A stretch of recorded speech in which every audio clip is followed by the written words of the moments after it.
This boy's father hated him with all his might, to the point that he betrayed him in his past life and ordered his neck to be split into 2 parts. But now that he has traveled back in time and knows everything that's going to happen, he does everything with perfection. Even as a tiny baby, he can already be considered a diaper assassin. His father, who used to hate him and treat him like trash, a piece of fresh manure, is now going to respect and take pride in this boy, to the point of wanting to register him as a legitimate son of the family's main branch. But how do you think he'll respond to this affection? Will he accept it or seek revenge? I'll tell you that as the story unfolds. For now, I can tell you that this boy was born with a magnet for women. Every beautiful and strong girl who appears near him falls in love instantly. Not even the saints will be spared. If he distances himself from these girls, they literally cry. And while they are crying, he's already hooking up with another girl. Dad's pride, literally. Someone's gotta sell tissues, right folks? Not everyone can just sit there and cry.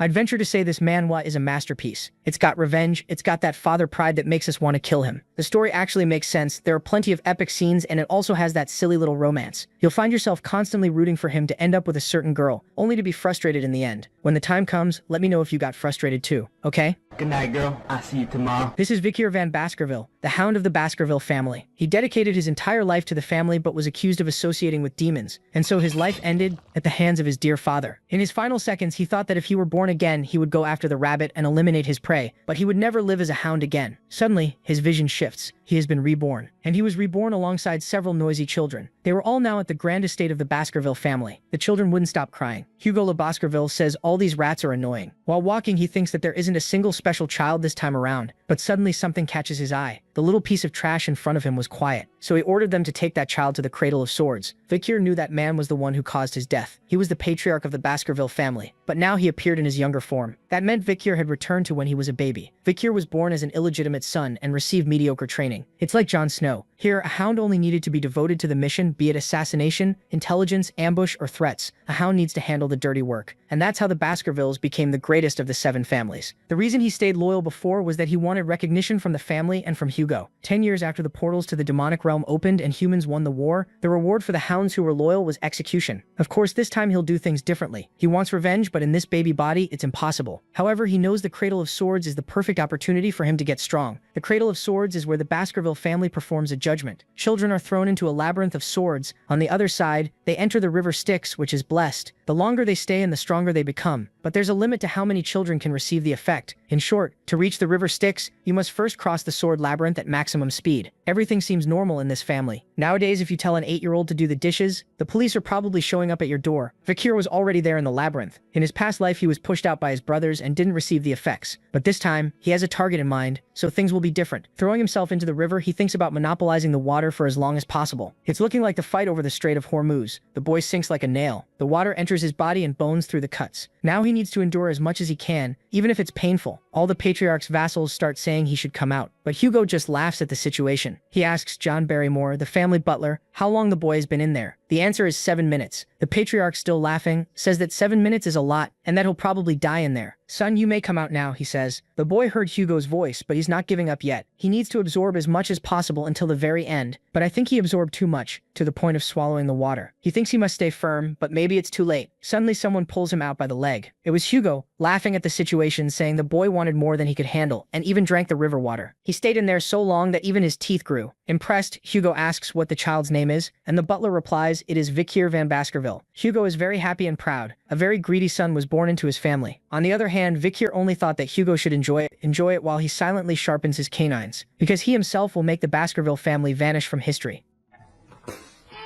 In his last life, people called him a genius at 8, but inside his own house, he was still treated as average. By 20, he was leading assassination, scouting, and subjugation missions. At 29, he hit the wall created by the direct bloodline's talent, and saw the limit of his sword skill. Then at 30, the gate to the demon world opened, and the Great War began. It lasted nearly 10 years, ending with humanity's victory. And when he reached 40 after fighting like the family's perfect hound, his reward was lies, slander, and a death sentence. Back in the cradle, he realizes he made it through the river Styx, which means he's already stronger than he was in his first life. While thinking that over, he notices an unfamiliar woman coming near his cradle. She quickly leaves a box behind, and it isn't a gift, it's an assassination attempt. 2 rare snakes crawl out. Victor can only wonder if they really needed to go this far just to kill him. Still, he catches one important clue, a maid called the woman Madam. That title narrows things down to only a few women in the Baskerville family. There's no time to think longer. The snakes strike, but he stops them with ease and kills them on the spot. The next day, everyone in the Baskerville house is shocked by a baby sleeping peacefully in the blood of venomous snakes. Every nanny on duty that day is tortured and executed. but no one uncovers how those snakes got into the cradle. Only Vikir knows the truth. 8 years pass. Professor Sadi explains that swordsmen grow through 4 stages: sword initiate, sword specialist, sword graduate, and the final stage, where the aura and the blade become solid and can change shape by the user's will. Those people are called sword masters. He ends by saying that Hugo Le Baskerville is one of them. Seeing Vikir van Baskerville lost in thought, Professor Sadi assumes he's focused on the lesson. But his real question is simple: how many years will it take before he can kill Hugo? Meanwhile, his brothers hate all the attention he's getting. They drag him to a secluded spot and ask about the rumors around him, like staying 7 minutes in the river Styx, or killing 2 snakes while he was still in the cradle. These 3 are the same brothers who attacked him in his previous life when he was running after being framed. They were known as Hugo's Trident. To test the first rumor, the one about 7 minutes in the Styx, one of them sneaks up behind Vikir van Baskerville and covers his mouth and nose. He could break free easily, but chooses to play along. 1 minute passes, then 3, then 10. Vikir van Baskerville endures it all without panic. Realizing they may have gone too far, the brother finally lets go, but before he can pull away, the protagonist rips off one of his fingers. The brothers shout that they'll go to a priest and have it reattached later. MC stops them with one cold question: who said they were allowed to leave? Enraged, one brother rushes him and tries to stab him, proving the second rumor true. The blade can't even pierce his skin. Now it's Vikir's turn. The brothers yell that they're older, so he should show respect, but in Baskerville, age means nothing next to strength and talent. One brother finally understands the rumors were real, right before Vikir van Baskerville punches him in the face. The next one tries to fight back and drops just as fast. One of them says they shouldn't fear him. They'll be healed soon anyway. But the protagonist has no plan to let them walk out so easily. He bends down, picks up the knife they brought, and calmly tells them that, since he's feeling generous, he'll allow one of them to leave. Which one survives is up to them. He tosses the knife over, warning that he won't wait long. At least one of the 3 has to live. With that, Vikir van Baskerville creates exactly what he wanted: the fall of the future Baskerville Trident. Elsewhere, the Baskerville butler, John Barrymore, reports to Hugo that the Morgue clan clashed with them again at the Ruby Mine and is now claiming that land is theirs. Hugo answers that he'll deal with it soon enough, since the Morgue clan will be visiting before long. Once that is settled, he asks John if there's anything else. John brings up the school's midterm results and reports that Vikir van Baskerville ranked first in the written exam. He also says the practical test is in 5 days, and the castle's guardian knights have already left to prepare it. Hugo notes that this means the castle is almost empty, but John still has one more report. There was a serious fight between the young masters, the triplets, and Vikir van Baskerville. Hugo, surprised, asks how many died. John says none of them did, but the oldest lost most of his teeth, the middle one had his jaw crushed, and the youngest lost his left index finger. They're already being treated, but the damage wasn't just physical, it broke them mentally too. Hugo briefly wonders if they fought each other, then rejects the idea they were too close for that. John agrees and says another brother did it, the one a year younger than all 3, young master MC van Baskerville. Hugo calls for MC, and he appears right away. Hugo asks about what happened to the triplets. Without regret, he says they're already being treated. But Hugo isn't asking about their bodies, he means the way he shattered their bond. Since that day, they eat apart and no longer speak to each other. In the end, Hugo asks if Vikir thinks he did anything wrong. The protagonist says he didn't, he was stronger than they were. Hearing that, Hugo asks if he feels no guilt at all, and MC answers that the triplets approached him first,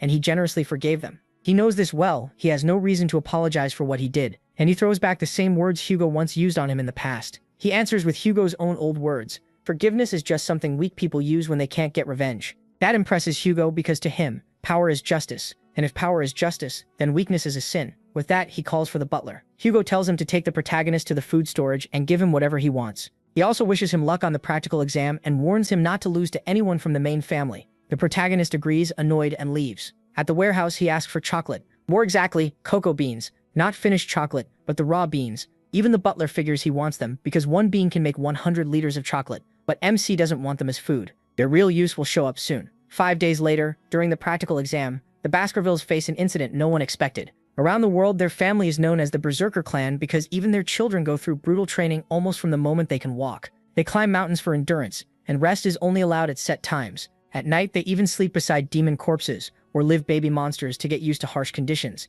Because of that, the young hounds can handle incredibly hard tests. That's why people call them the Berserker clan. And now another test like that is about to begin on a mountain crawling with demon creatures. The instructor says the goal is simple: survive for 1 month and hunt demon creatures. There are also points to earn, and they only need to remember 2 things. The rewards are 10 points for saving someone's life, 30 if they do it without getting badly hurt, 50 for surviving after eliminating another participant, 70 for surviving while hunting demon creatures, and 90 for meeting every condition given in advance. Each student also gets a brooch, and stealing someone else's brooch earns extra points. Before starting, the instructor gives one warning: don't leave the restricted area. The Guardian Knights will score them in secret during the exam, so they're being watched the whole time. Nervous students whisper about Vikir and wonder if he'll do as well here as he did on the written test. Then the bell rings, and the exam starts. Some students rush for better ground, while others form teams to steal points from anyone alone. Even the triplets, still at odds, stay together. After the students leave, the instructor thinks about the test. It doesn't tell them to kill each other, but it doesn't ban it either. And since there's no penalty for certain deaths, everyone ends up trying to kill everyone else. The Guardian Knights, watching from the shadows, will only make sure the deaths stay to a minimum. One of those knights keeps his eyes on Vikir. Then he notices him heading into an unexplored area. Like everyone else, he wants to see what the protagonist can really do. But when MC gets there, he just says he can finally enjoy his vacation. The knight is stunned. While the others are fighting, Vikir is just relaxing. Thinking the boy only wants to hide, the knight leaves, disappointed. But that was exactly what he wanted. He knew someone was watching him. Using the cocoa beans to hide the smell of roasting meat, he finishes his setup. Now the hunt can begin. A few days later, he leaves camp and enters the unexplored zone. For him, though, this place isn't unfamiliar. In his past life, he'd been in places like this many times, and better than anyone, he knows this is Hellhound territory. Back then, he only fought one when he was 18, so for his current 8-year-old body, it should be far too much. Still, he knows a way even a child can kill a Hellhound, by using its weaknesses. Weakness 1. A Hellhound can only move well in a straight line, and struggles with curved movement. Weakness 2. Water. For some reason, demon creatures can't cross water, even in small amounts. That forces a Hellhound to slow down, come closer, and expose its fatal weak point, its open mouth while charging. So Vikir uses the chocolate beans. One bean can create 100 liters of chocolate, and chocolate is poison to dog-type monsters. Smirking, he says a Hellhound can't even beat plain chocolate. Then he kills it. By hunting demon creatures, his body gains karma or experience, making him stronger. When he swings his sword now, it already feels lighter. At this rate, he may recover his old strength before he even becomes an adult. After that win, he can only wonder how Hugo will react when he learns Vikir killed a demon creature ranked B+ in danger. But while he's thinking, more enemies appear, more Hellhounds. After cutting off the first one's head, he gets ready to fight again. Then the dogs suddenly hesitate. They look afraid, which makes no sense. These monsters would rather die than bow to prey. Then a far worse enemy appears, a Cerberus, ranked A+ in danger. But Vikir quickly spots something odd. It's injured and covered in arrows.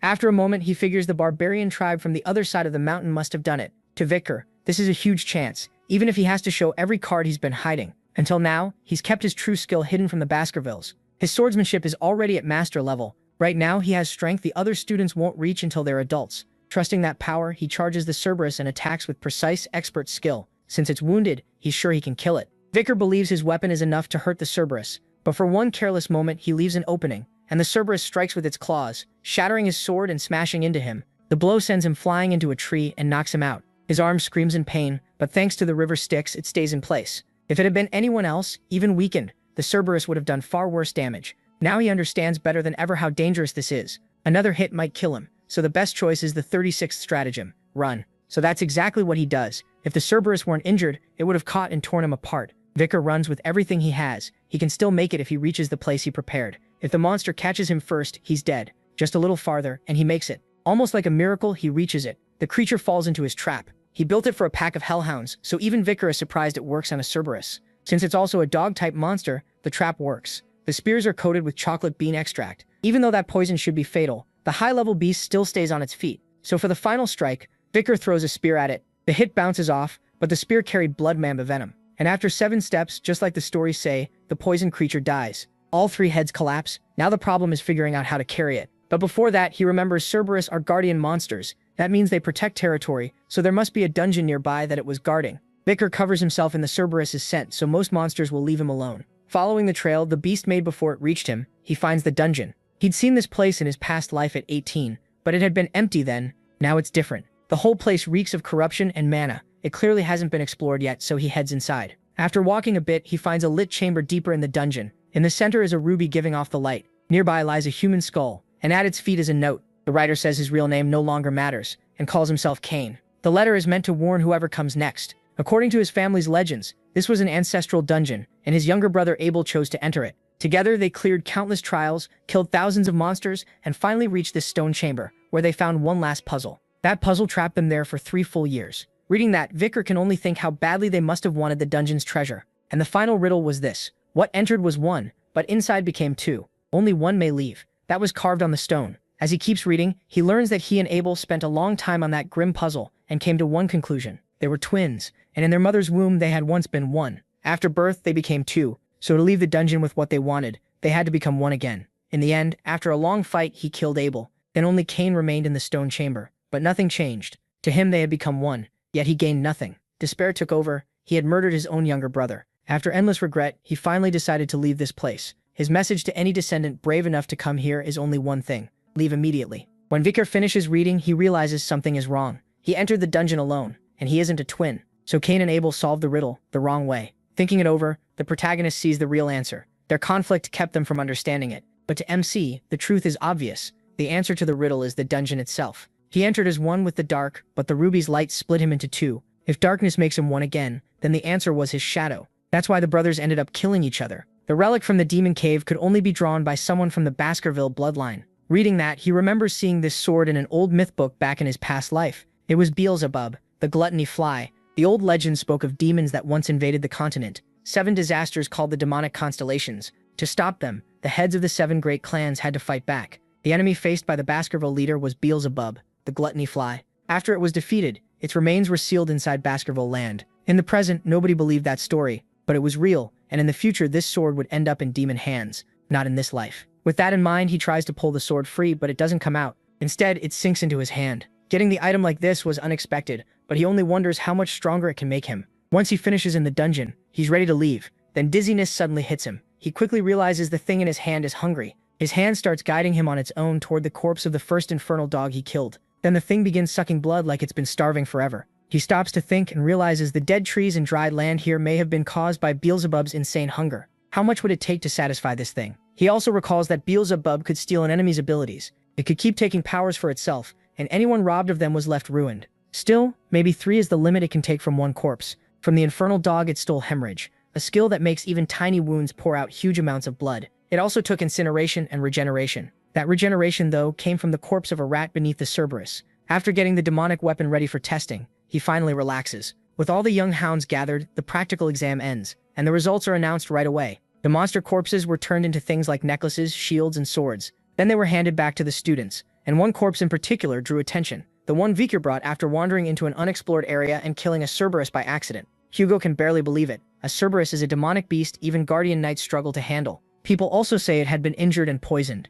When he is asked about it, he only says he's tired and heads back to the dorm. That just makes Hugo admire how sharp he is. To Hugo, knowledge is power, and power decides a person's worth. The butler is shocked too, but for another reason. He thinks the boy's talent came from the Van side, not the Law or Lemmy side. He assumes Hugo is surprised for the same reason, but Hugo says no. He's not like the other patriarchs and doesn't care about bloodlines. What matters to him is talent and will. It doesn't matter if someone was born to a noble woman or an impure one. Then the butler reveals something we hadn't known before, adding that weak people can come from fine blood too. Hearing that, he wonders if Hugo means the second son he's training in secret. After that, the talk ends and Hugo calls for Vikir. Once he arrives, Hugo asks right away how he killed the Cerberus. The protagonist answers plainly. He fed it chocolate. Since it's a dog-type creature, chocolate works like poison. The butler watches in silence, thinking it's hard to believe this is a father and son talking. They barely greet each other before jumping straight into business. Hugo then asks why MC ignored questions about the hunt. Vikir answers that Hugo isn't his master, so Hugo asks who is. He says it's the patriarch himself. Pleased, Hugo rewards him by giving him the entire corpse of the demonic beast he killed, and for taking first place in the practical test, he also grants him one wish. That's exactly what the protagonist wanted to hear. His request is access to the library of 10,000 books, deep inside the main Baskerville castle, one of the biggest libraries in the empire. Hugo asks if he understands that only the patriarch, the vice-patriarch, and members of the main house are allowed in. Thinking the request will be refused, MC starts to back off. But to his surprise, Hugo agrees. He even suggests he read Baskerville Fencing 6th Prey. That makes Vikir tense up. No illegitimate child had ever been allowed to read past the 4th Prey. Still, he calms down quickly. In the end, it's only the 6th Prey. Hugo himself has only reached the 7th, while in his past life, the protagonist made it to the 9th. Even so, he can never forget the contempt he suffered for being illegitimate. This time, he will surpass Hugo. What he truly wants is the sword scripture holding the Baskervilles' real pure core. That text was only found later in his previous life, and it had been written by the first Baskerville patriarch, the man who killed the 7 calamities. And this time, Hugo Le Baskerville will place it in his hands. With their talk over, Hugo wishes him luck. Vikir thanks him and leaves. Not long after, he heads for the library. When he arrives, he's stunned. It's his first time seeing it with his own eyes. This place holds all kinds of sword manuals he once dreamed of learning. In the Baskerville clan, no matter how much mana you have, an illegitimate child can't study past alluring prey. That rule exists to keep the hunting dogs from turning their claws on the direct heirs who will one day be their masters. When he finds the 6th Prey manual, he still can't believe Hugo told him to read it. Maybe Hugo thinks he can't memorize much in one day. In his past life, Vikir obsessed over the theory behind the 1st through 4th techniques. He studied so hard he could even guess parts of the 5th, though he never truly learned it. But now he wants something far beyond that. As he moves deeper inside, the guards are surprised, thinking he's already about to leave. They even wonder if he forgot something and want to fetch it for him. But he says he's just going to skim a few other texts so they can ignore him and keep working. The guards think the section he's heading to has nothing important, but Vikir didn't come here for nothing. A hidden treasure is waiting there, and they have no idea. After searching for a bit, he finds it right away. Alluring Prey. A basic first claw manual not even Baskerville children bother reading. Its torn pages make it look like worthless junk, but Vikir knows that isn't true. Before he died in his past life, his hunting unit found a strange relic in the border dungeon. It was part of a Baskerville scripture. Hugo noticed something odd about it and ordered a search through all 10,000 books in the library. The hidden text explained how to reach the 10th prey. Obsessed, Hugo sent the hunting dogs to recover the 6 missing pages. That search revealed the rest had been hidden among the other 7 great clans, which nearly pushed Hugo into war with them. He sent the hunting dogs after anyone who stood in the way, and after huge sacrifices, they finally delivered every missing page to Hugo, and the reward for that was nothing. Remembering it all, Vikir burns with anger. Because of their efforts, Hugo rose past the 7th prey and reached the 9th by using the hunting dogs like fuel. But not this time. The one who gathered those pages for Hugo was MC himself, and because of that he remembers all their contents. The only reason he never went beyond the 4th prey was that he had never seen the original text. In his past life he stood at the 4th prey and had already reached a high aura rank. Thinking it over, he vows to regain the strength he had before, even before he turns 15. That goal drives him, so he spends the entire day reading until he knows the whole book so well he could recite it backward. Soon he notices the guards are gone. That's when he gets ready to use at least the 5th prey. His body is still a child's, so it won't be easy. He focuses and starts the technique, striking with the 1st, 2nd, and 4th Baskerville prey. Before going back in time, his past life was brutal. Even though he reached the highest aura rank, he only did it through endless effort. The main house still mocked him, because he couldn't learn the swordsmanship meant for them. The only reason he never reached the 5th prey or beyond was that he was illegitimate. This time, things will be different. He refuses to live like that again. Right there, he reaches the 5th prey. It's still incomplete, but he managed to unleash it. Warmth fills his chest at that moment. He almost wants to cry from joy after finally reaching the 5th prey. For the first time in Baskerville history, a hunting dog was growing this fast and aiming for his master's throat. Now he just needs more mana, and he can already feel his core expanding. Vikir can tell how far he's climbed. In his last life, he only reached this level at 30. Now he's done it at just 8. A graduate swordsman is on a whole different level from an expert, especially in mana control. His mana is denser, easier to shape, and his sword skill has improved too. Still, he has no plan to stop at the 5th prey. Now the path to the 10th prey is open to him, a style with endless room to grow. Before, all he had was the skinning fong technique, which only boosted speed and strength. That style had clear limits. Alluring Prey is different, a complete sword art with both offense and defense, and no real cap. Vikir figures that if he stays focused, he can even handle a mid-level graduate. For assassination, he sees his success rate as perfect. In a straight fight though, that drops by half. His next problem is how much power to show Hugo. Too much or too little would both be bad. He still wants the rewards that come with Hugo's expectations. Then he makes his move. Vikir burns the book of the 10th prey, making sure no one else can learn what he did. But the guards catch him right away, and he quickly apologizes, calling it a careless mistake. The guards tell him not to blame himself, and say they failed to watch over him properly. He brushes it off, saying they were just ordinary books and not worth worrying about. Since bigger matters need attention, he suggests they all pretend this never happened. Touched by their young master's kindness, they thank him. After apologizing one more time, he leaves the library. As they watch him go, the guards can only think about what a good kid he is. Later in the Patriarch's office, Hugo asks if the reading taught him anything. Vikir says it did, which instantly catches Hugo's interest, and Hugo asks what he felt in the library. The protagonist says it felt warm and sharp, yet also soft and easy to shape. Hugo and the butler freeze. Are those words describing aura? In this world, aura is the sign that someone has truly stepped into swordsmanship. Even gifted kids who train non-stop usually can't reach that point before 15. Hugo reins himself in and tells himself it can't be real. Vikir is only 8. Even so, he asks for a demonstration, and MC agrees. They head to the training ground. On the way, the butler asks how Hugo plans to test him. Hugo says he'll use a demon beast suited for the job, one he intentionally kept hungry so it would be more aggressive. Then they bring it out. It's an orc, a rank C creature, already worked into a frenzy. The onlookers think this is way too much. Normally you need to be around 15 to face one. Still, they calm down by trusting the Guardian Knights to step in if needed. Once everything is set, Hugo gives the order to release it. Driven mad with rage, the orc locks onto its target. Vikir doesn't panic. He stays perfectly calm as it charges. At the last moment, he slices off one arm, then a leg. That should have been the moment the orc's fast regeneration kicked in. But because of Vikir's infernal dog hemorrhage effect, the wound won't close. Everyone is stunned. How can an 8-year-old do this? Hugo, though, still isn't satisfied. He notices right away. Hugo wants to see what he gained from the library. So the protagonist reveals an aura blade and kills the orc in an instant. Now Hugo is truly shocked. That was the aura of a low-level swordsman, something an 8-year-old shouldn't be able to use. The butler congratulates Hugo on having such a prodigy. He even says that among all the clans in the Empire, there's never been a genius like this. But Hugo resists the idea, saying the orc was strange, it kept bleeding and was already badly weakened. Then Vicar walks up and asks if they have anything stronger than an orc. The students, already terrified, can hardly believe what they just heard. MC wants to reveal a little more, just enough that his talent gets recognized and he can gain some distance from Hugo. For instance, he might get sent to the jungle or admitted to the academy. Hearing the request, Hugo says the orc really wasn't enough to fill his son's appetite. Then he orders them to bring the barbarian test subject they captured for experiments.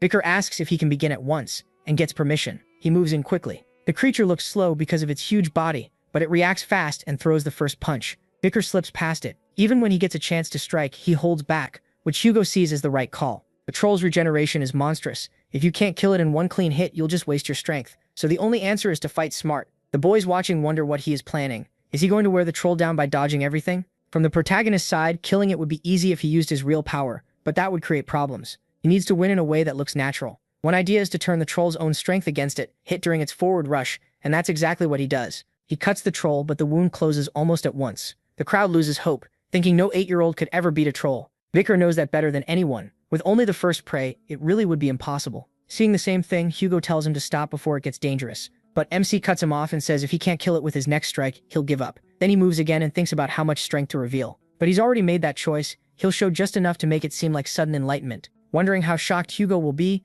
Vicar lands a fatal strike and takes the troll's head clean off. Everyone is left speechless. A true irregular has appeared. A week later, he grumbles that he can't stand this food anymore. Still, a lot around him has changed. Now everyone avoids getting near him, and from the troll fight, he picked up a new skill, Ultra Regeneration. While he's lost in thought, the triplets suddenly show up. Vicar asks if the beating they got wasn't enough, but they only came to say how awesome it was when he killed the Cerberus and the troll. Before he can ask what they mean, the butler appears too and says the Patriarch wants him immediately. Not long after, a carriage arrives at Baskerville Castle. Inside the Patriarch's meeting room, the guest is Adolf, head of the Morgue Scarlet clan. They've already been talking about this year's annual event, which the two clans handled together. Hugo even mocks the Morgue Scarlet children for making a fuss over a few scratches. Adolf answers that the Morgue Scarlet clan is noble and refined. That's the current mood between the Empire's famed magic clan Morgue Scarlet and the Iron Sword clan Baskerville. But it wasn't always this bad. 2 generations earlier, the Emperor declared that sword and magic should support each other. After that, the two clans started joint training for children from 8 to 15. The trouble began later over ruby mines found in their lands, and the relationship between the family heads slowly twisted.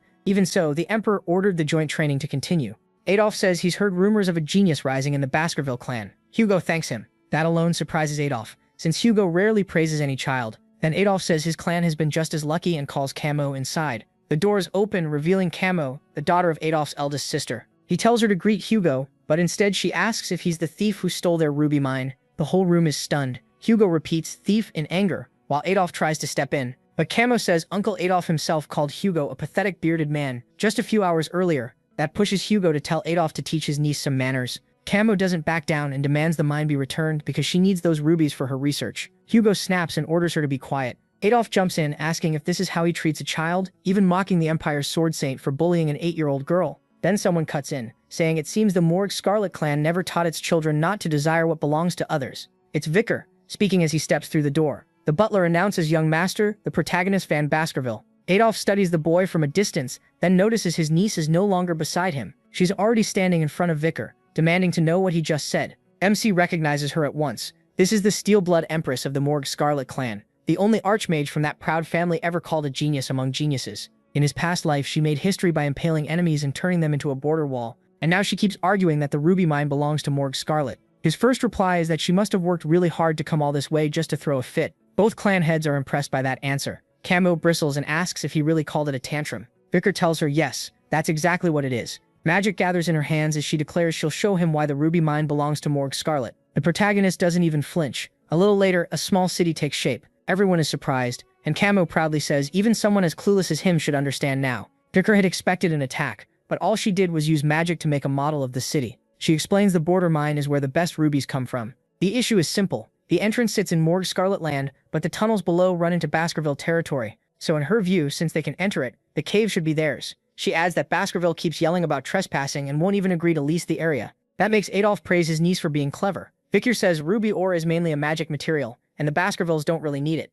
Then he adds that she's only this desperate because no one on their side is dumb enough to rent out land for pocket change. She snaps that he just admitted the rubies mean nothing to them, and he confirms it. What they care about is their border, so they're sending her back. As far as he's concerned, the only trespassers here are Morgue Scarlet. That sends her into another angry explanation. She starts pointing around, saying this side is theirs and that side is hers. Then she steps over the wall and asks whose arm is this now. Vikir asks if she really wants that answer after crossing into Baskerville land, then grabs her arm. With a grin, he says it's his now. She freezes, blushes, and struggles while asking why she belongs to him now. After calling him an idiot, she gets cut off when he asks who said she did. Then he pulls the knife at his waist. Even Adolf and the butler are surprised as Vikir calmly says he only meant her arm. Camus instantly locks up. Even Hugo is startled by how far MC is taking this. He isn't bluffing at all. Realizing that, Camus starts screaming for her uncle. Adolf angrily orders Vikir to back away from his niece. He immediately does as he's told. Camus rushes into Adolf's arms sniffling, while Adolf demands an explanation from Hugo. He turns back to the protagonist and says he went too far, but Vikir only laughs and says sorry.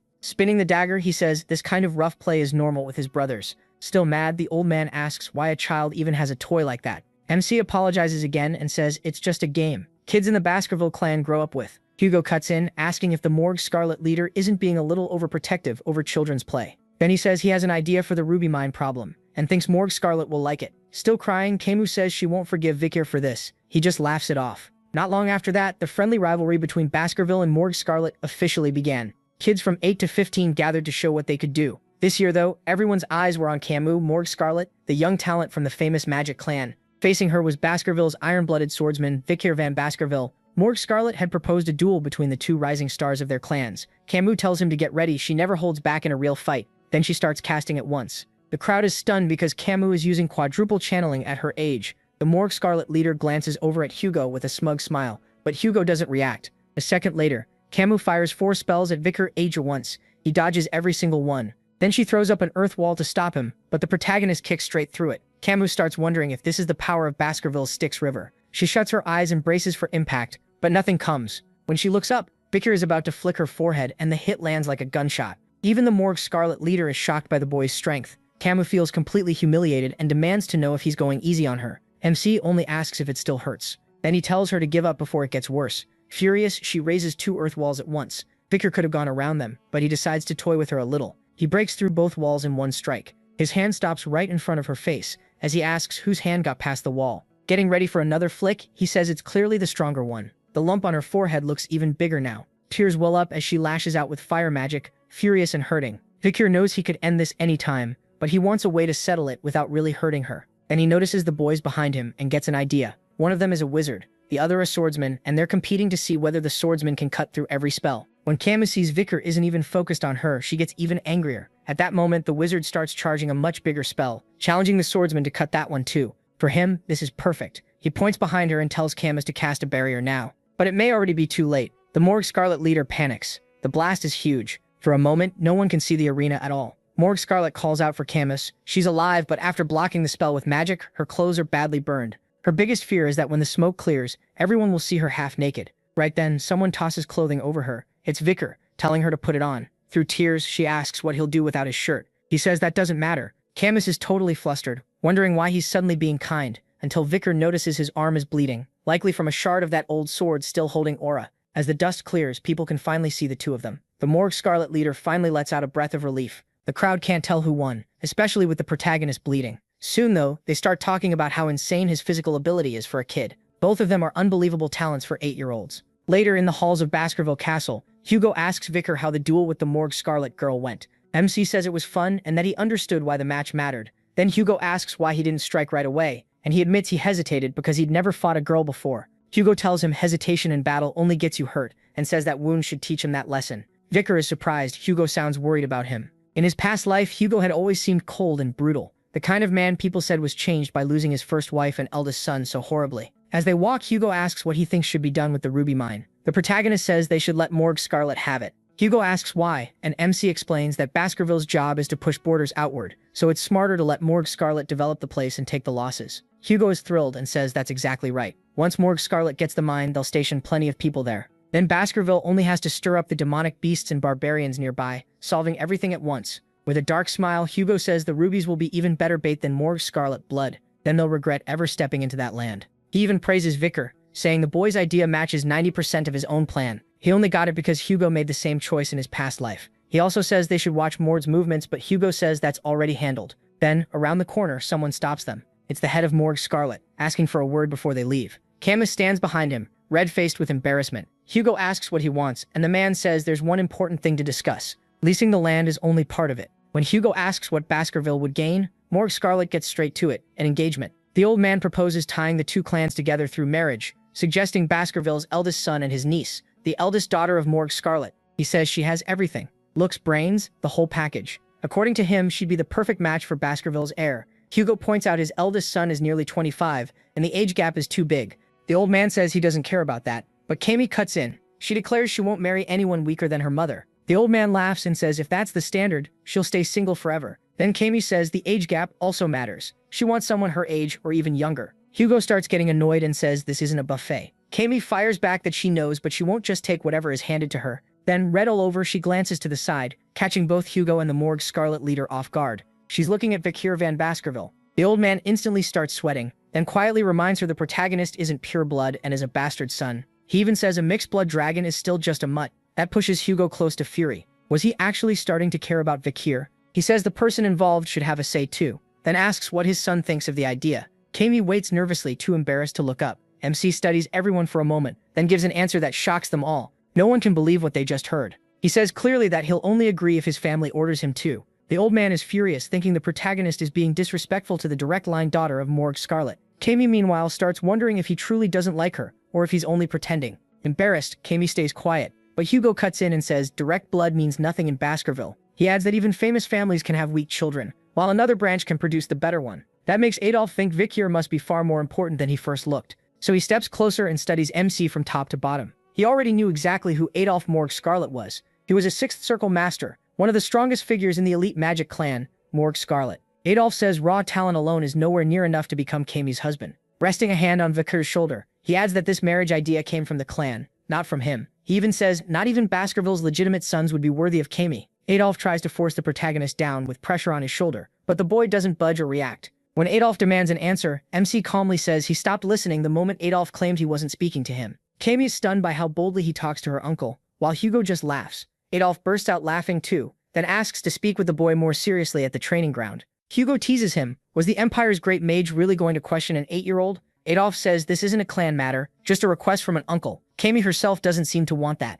but Adolf is already irritated and tells her to stay quiet. He presses the request again and Hugo finally gives in. If Adolf wants it that badly, then fine. They head to the training ground outside. Only Hugo and Kami stay to watch. Adolf says he wants to see what Victor can really do, so he tells him to show everything he's got. He agrees. Still, he thinks Adolf might pass out if he actually showed everything. Then Adolf casts a spell and says he'll make things fair. He starts shaping something with magic. Kami is shocked. Her uncle is blending fire, earth, and water perfectly. The spell forms a jar filled with water. Adolf places it on his head and says if Victor can spill even one drop, he wins. The protagonist knows Adolf is a monster. He couldn't even scratch in his past life. But now this is the perfect chance to test his new strength, and he's sure Hugo allowed it for the same reason. When Adolf tells him to come, MC decides not to reveal too much, just enough to satisfy Hugo. From the side, Kama warns that charging her uncle head-on is a bad idea. Then Victor pauses. He's impressed. Adolf has raised a barrier he can't get through, calling shield magic the best answer to a swordsman. Without outstanding aura yet, breaking through it would be hard for the protagonist right now.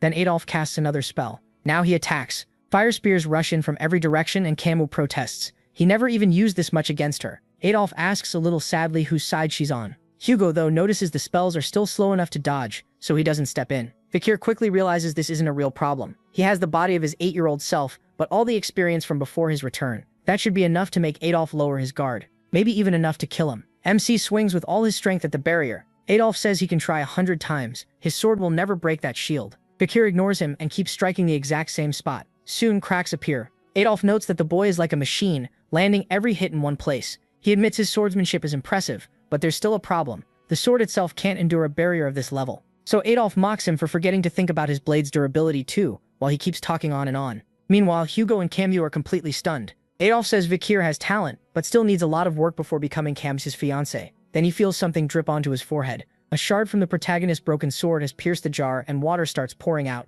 MC says that should be enough, then asks if Adolf wants him to spill even more. At that moment, Camus looks completely taken. She's already thinking this means they should get married. Hugo starts laughing, sure that result was no accident. Victor van Baskerville, the son from a lesser branch, might be turning into a hunting dog far sharper and stronger than Hugo expected. 7 years pass. At the Baskerville training ground, a raging monster is set against the children. They rush in together to face it head-on. Bringing it down is no easy task. Several of them get thrown back hard. Their instructor, the family's guide dog, tells them they have to decide fast, even if that means retreating, and they can't get greedy chasing a vital hit. The triplets attack at the same time, much stronger than before. They manage to deal real damage to the beast. It recovers, but the children keep working together. That makes the ending clear. They win, and the instructor applauds their effort. He announces that every young master has reached low-level expert swordsman rank and mastered the first grip of Baskerville fencing, bringing their 7 years of training to an end. Still, he warns them that the ox bear they fought wasn't anywhere near the strongest, and even he couldn't beat an old powerful one alone. He wants them to understand today's enemy was only a small taste.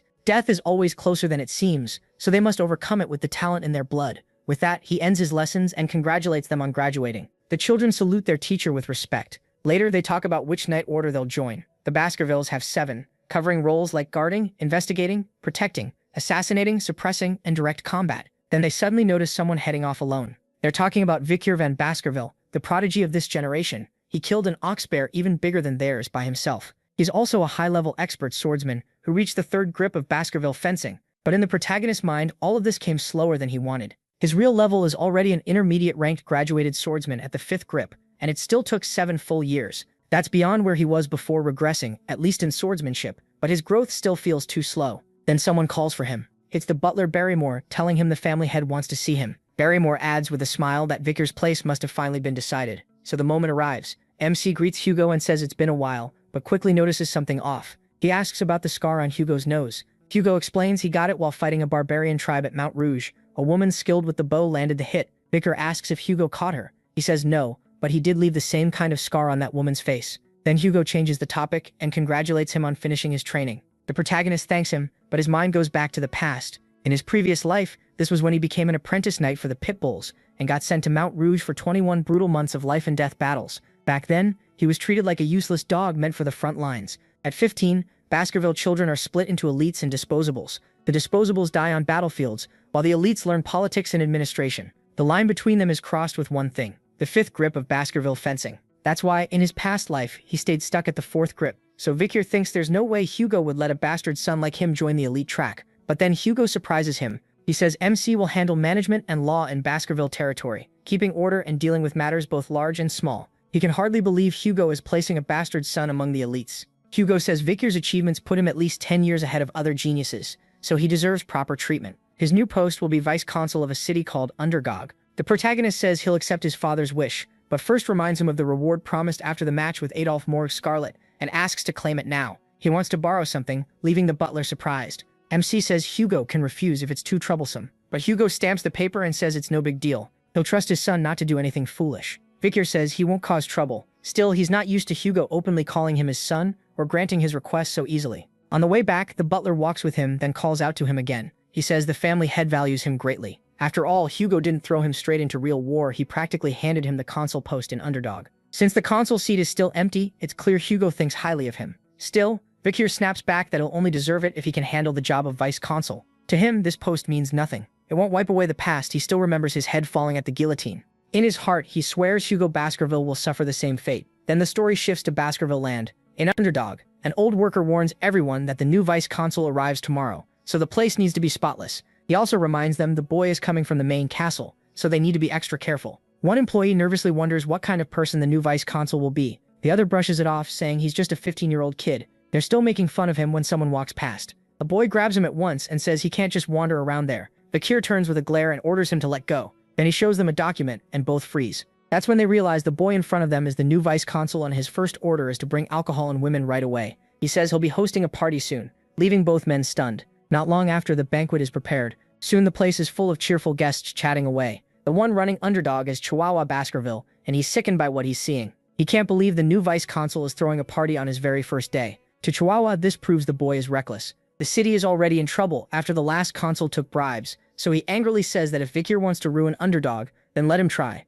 Right then, the protagonist appears behind him and coldly asks if he's the manager. Startled, Chihuahua quickly introduces himself. The first thing MC notices is that Chihuahua has no middle name, which tells him he isn't part of the clan by blood. He's just an employee, not family. And to Chihuahua's surprise, Vikir says he likes that. He explains that since Chihuahua was born and raised here, he should know this city better than anyone, so he says he won't meddle in his work and wants him to keep doing his job. At first, Chihuahua can't figure out what's going on. He even wonders if he's being mocked, but that makes no sense when this same boy is busy throwing a party. Vikir then says the federal laws are mostly fine, but the judicial system has some strange holes. That shocks Chihuahua. He's impressed the protagonist read and understood all that so fast. MC points out Underdog's real problem. Black market businesses are thriving, and money here stands above the law. That won't be fixed by shutting down a few operations. They need to take down the people at the top. He sums up the vice consul's job as making laws and enforcing them while still respecting the laws already in place. But now he plans to add one more. In a week, he intends to crush those criminal businesses, and to do that he needs a reason people will accept,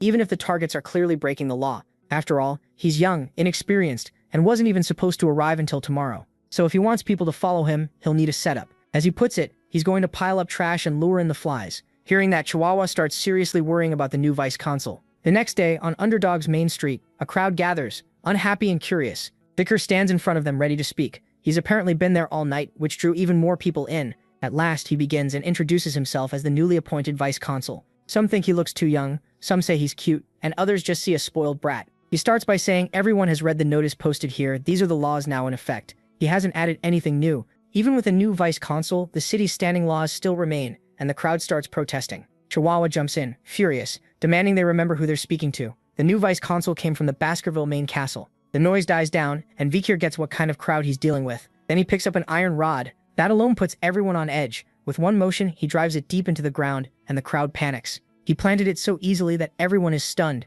Then Vikir declares that by his authority as vice consul, he's creating a new law, a very special one. Article 1 of the protagonist's special law. Whoever pulls this out gets 100 million gold. Both the officials and the townspeople are left speechless. They can't believe he just offered 100 million for pulling out an iron stake. That's the law. Remove the rod, get the money. For a normal person, that's about 4 years of wages. No one can believe their ears. Vikir asks if nobody wants the reward. When no one answers, he raises it. Now the person who pulls it out will get 1 billion coins. This time people even laugh. One citizen tells him to stop fooling around. 1 billion isn't something you joke about. Chihuahua looks like he's about to lose his mind. When Vikir sees no one will step up, he does something that shocks everyone. He raises the prize again to 10 billion for whoever removes the rod. That's equal to about 400 years of pay for an average person. Vikir grows irritated when the crowd still stays silent. To them, the whole thing feels unreal. Whispers spread fast as people guess what would happen if someone actually tried. Looking at MC's sword, they assume anyone greedy enough to touch it would be killed. He is about to ask again if no one will take the chance when a hand rises.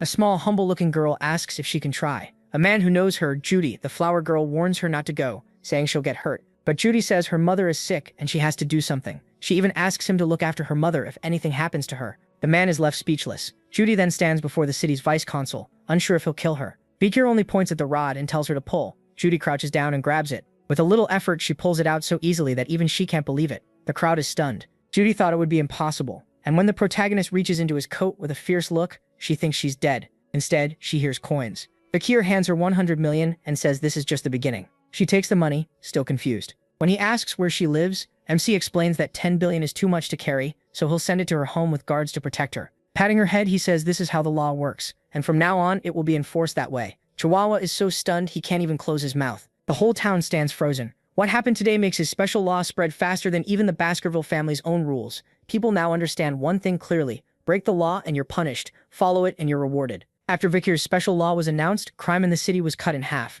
Chihuahua is in tears, saying he'll follow the protagonist for the rest of his life. But to MC, this is just a version of something Kamada Bourbon did in his past life. The real problem comes next. They now have to fill the giant hole that 10 billion made in the budget. Luckily, Vikir already knows where the illegal groups are and plans to seize all their dirty money. Chihuahua asks how he knows any of that. He casually says he can feel it, though the truth is tied to his past life. While Chihuahua is still amazed, someone enters and reports that a certain committee wants a meeting. Just as the protagonist expected, the city's nobles who do nothing but eat and sleep now want to see him. Chihuahua quickly lists the families in that committee, adding that it's supposed to be just a social club. Still, it's obvious they have complaints about Vikir's special law. MC only smiles and says the flies have finally caught the smell of the sewer. In that case, he says, it's time to wipe out the pests feeding off the city. The scene then shifts to a luxury club hotel in Underdog. Deep inside is a VIP room that costs 10 million gold for just a few hours, and a party is going on there now. The guests are the 7 members of the committee that invited Vikir. All of them are children of native clans living in Baskerville territory. At that moment, they're stacking bottles worth 100 million gold each into a tower. One of them even says the servants can drink whatever spilled on the table, and they thank him for the kindness. They brag that their money never runs out, all thanks to the Baskervilles. They're also involved in slave trading, using barbarians captured during the Baskerville family's expansion. Laughing it up, they boast that they live better than people in the capital, while still enjoying the protection of the main family. One blonde man even calls the Baskervilles their hunting dogs, saying they wiped out the entire Macedrano clan over a few lies, bringing one of the 8 clans to ruin and leaving only 7. Before long, the talk turns to the new vice consul. Since he's young and threw a party the moment he arrived, they assume he'll be easy to get along with. Their plan was simple. Throw a wild party with the priciest drinks, stick Vikir with the bill, then laugh it off as a joke so he'd owe them. Right then, a servant announced the girls had arrived. But something felt off because a man had come in who wasn't invited. The butler grabbed the boy by the hair, and a second later his arms bent back like they were snapped around. One of the nobles demanded to know who had walked in. The answer came, Vikir van Baskerville. Shocked that the vice consul was actually there, they asked why he came. He just said they invited him, so he showed up. They laughed nervously, praised how fast he moved, and quietly talked about making him cover the drinks, until the protagonist, already furious, put a hand on the table and sent a shock through it with resonance, toppling the huge tower of bottles worth millions of gold. At that moment, the blonde noble realized something important. The boy in front of him, only 15, was already skilled enough to use resonance at a graduated level. The noble started wondering if they could take him, but quickly understood they had no chance. Then Vikir stepped toward one of them and the man froze. Without being asked, he started giving in, saying they would pay for the drinks. MC answered that of course they would, unless they really thought they could party first and dump the bill on him after. Realizing they had gone too far, the nobles scrambled to explain it away. They claimed this was only a test to see what kind of vice consul he was. Vikir drove his fist down on the one beneath him and said a dog does not get to test its master. These people felt fearless because of their money and influence, but only because they had never faced real terror. He asked if they knew why the man under his foot had ended up like that, because if they didn't, they would share his fate. The blonde man forced a nervous smile and said he understood. Vikir replied that if they knew and still acted this way, then they needed an even harsher beating. Everyone shouted that he couldn't get away with this, but he was already in front of them, listing their crimes, kidnapping, illegal slave trade, and even insulting the Baskerville clan. They had done all kinds of filth in this city, and then he started beating them all. As he hit them, he said an animal can't be tamed without being taught first. Now it was time to punish these little dogs who feared nothing. Sometime later in the prison halls, Chihuahua could hardly believe what he was seeing. The blonde noble kept yelling that he'd tell his father, and that Vikir would never be forgiven. Watching him fall apart, Chihuahua asked why the protagonist beat them so badly, saying maybe he could have shown a little restraint. MC told him not to worry, he hadn't even begun yet. These leaders were supposed to stop corruption and help the region, but instead they'd become rotten and now even wanted a piece of Baskerville power. The fact that they still wanted revenge proved they had learned nothing. By sunset, Vikir planned to execute them all. And just like that, it was happening again. Old Chihuahua asked if he was serious, and he said he wouldn't stop with them. He'd kill everyone tied to them too. The prisoners instantly begged for mercy and offered money for their lives. Chihuahua asked if the native clans would really allow this. If Vikir did it, he could lose support in later talks and trigger retaliation. But the clans would have no room to complain if these men were linked to the city's criminal groups, and if proof was missing, they'd make some. Then the protagonist began reading out the charges.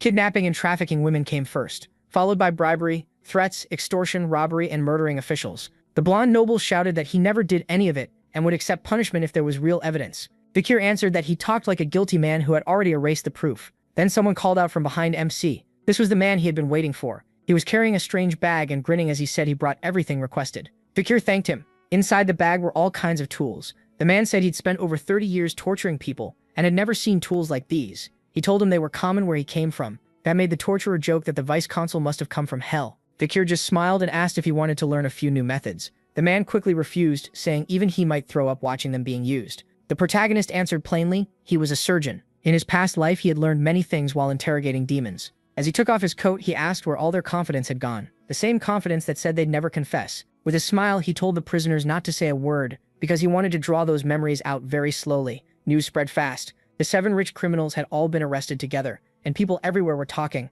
saying the new vice consul wasn't likely to let them slip away. Others thought they'd still survive because they were children of the native clans. Everyone knew the law said these crimes meant death, but almost no one believed Vikir would really carry it out. Public opinion split down the middle. This was a power fight between the new vice consul and the native clans, and most people thought it would end fast if those clans bowed a little. So, just as expected, every native clan sent a small apology gift to the new vice consul. The local powers chose to bend, and people assumed the arrested trash would be released after a light scolding from their parents. But that isn't what happened. That day, 7 heads were put on display in the town square, packed in salt and twisted in agony, as if they had suffered until their final breath. Above each head, the crimes they were executed for were written out. The whole city was horrified. Vikir, though, said no one should be surprised. The laws had always been there. What mattered was that this time the people punished were famous native nobles, and that would bring real change. Once the nobles took this as a declaration of war, they would definitely strike back, and when that happened, it would end only when one side was wiped out. This city was heading for a bloodbath. Vikir looked at Chihuahua and told him to get ready. He'd join the next operation.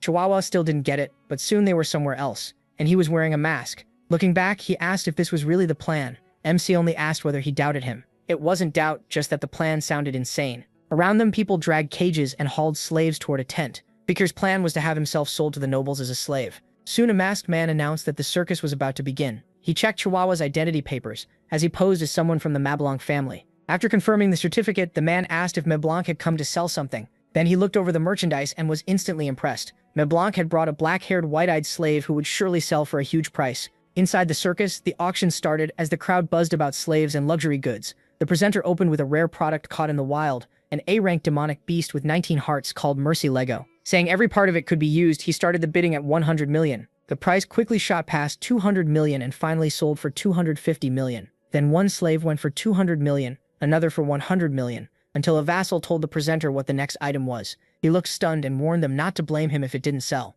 Then he announced a special slave brought straight from the jungle. She was from the Battle tribe in Rouge Mountain, a barbarian of the Balak tribe. He pitched her as a fun wild slave to break, but when no one cared, he opened at 5 million. No bids came, so he dropped it to 3 million, then even to 1 million while saying they'd take the risk. Still, nobody wanted her, so the masked man ordered her taken away. The slave fought back, but a brute knocked her out almost at once. Apologizing for the disturbance, the presenter promised to make it up to them with the finest item of the day. The moment that slave stepped onto the stage, the nobles lit up. It was Vikir van Baskerville, though of course none of them knew it. The presenter bragged that this one was special. Rare black hair, red eyes, and so obedient that handcuffs were all they needed. Before he could even name a starting price, a noblewoman shouted 600 million. Another bidder cut in with 800 million, making her demand to know why he wanted a male slave. They started arguing over him until someone else raised it to 900 million. Then another bid came in at 6 billion for the boy. Even the presenter was stunned by that number. The crowd quickly realized the one offering that much was Baron Gambino from the Granary territory. Rumor said he had recently swallowed a pile of illegal funds and grown much more powerful. When his vassal asked if the price was too high, the Baron said he'd make it all back and more by reselling the boy in the capital. She says he's still worth a fortune, but they'd have to keep his body untouched.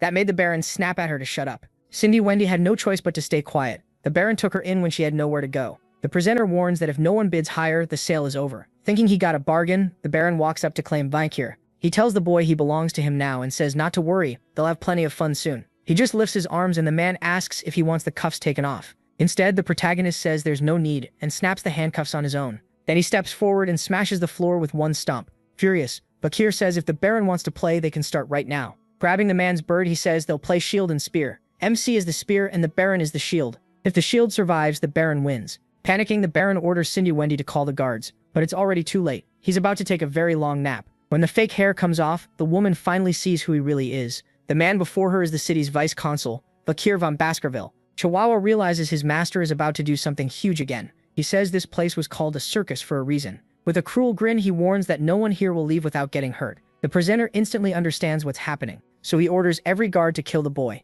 even though he looks unarmed. 3 rush in at once, and Vikir pulls out his devouring sword. With one small motion, he cuts down everyone around him. Seeing the red aura around the protagonist, the masked presenter realizes he's a graduate and can't believe it. Vikir then goes after the biggest guard, the one holding an iron ball. The guard swings it at him, but a second later both man and weapon are split in 2. The presenter can't understand how a Baskerville this young is already a graduate. Graduates are so powerful they can stand for entire nations. Chihuahua is stunned by MC's overwhelming strength. Then someone calls out and tells Vikir to look over. The presenter is holding a knife to Chihuahua's right arm, demanding surrender. When he doesn't react, he presses the blade in deeper. Then Chihuahua shocks the protagonist by telling him to do what he must. She'd rather die than hold her master back. Vikir laughs and says he's finally found someone loyal. He stays calm because before leaving the Baskerville mansion, he got a secret letter from the patriarch. Now he pulls out a whistle, and everyone nearby tenses up. MC puts it to his lips and blows as hard as he can, making the noble's ears ring. Chihuahua and the masked man watch nervously. Vikir just stands still at the center of the stage.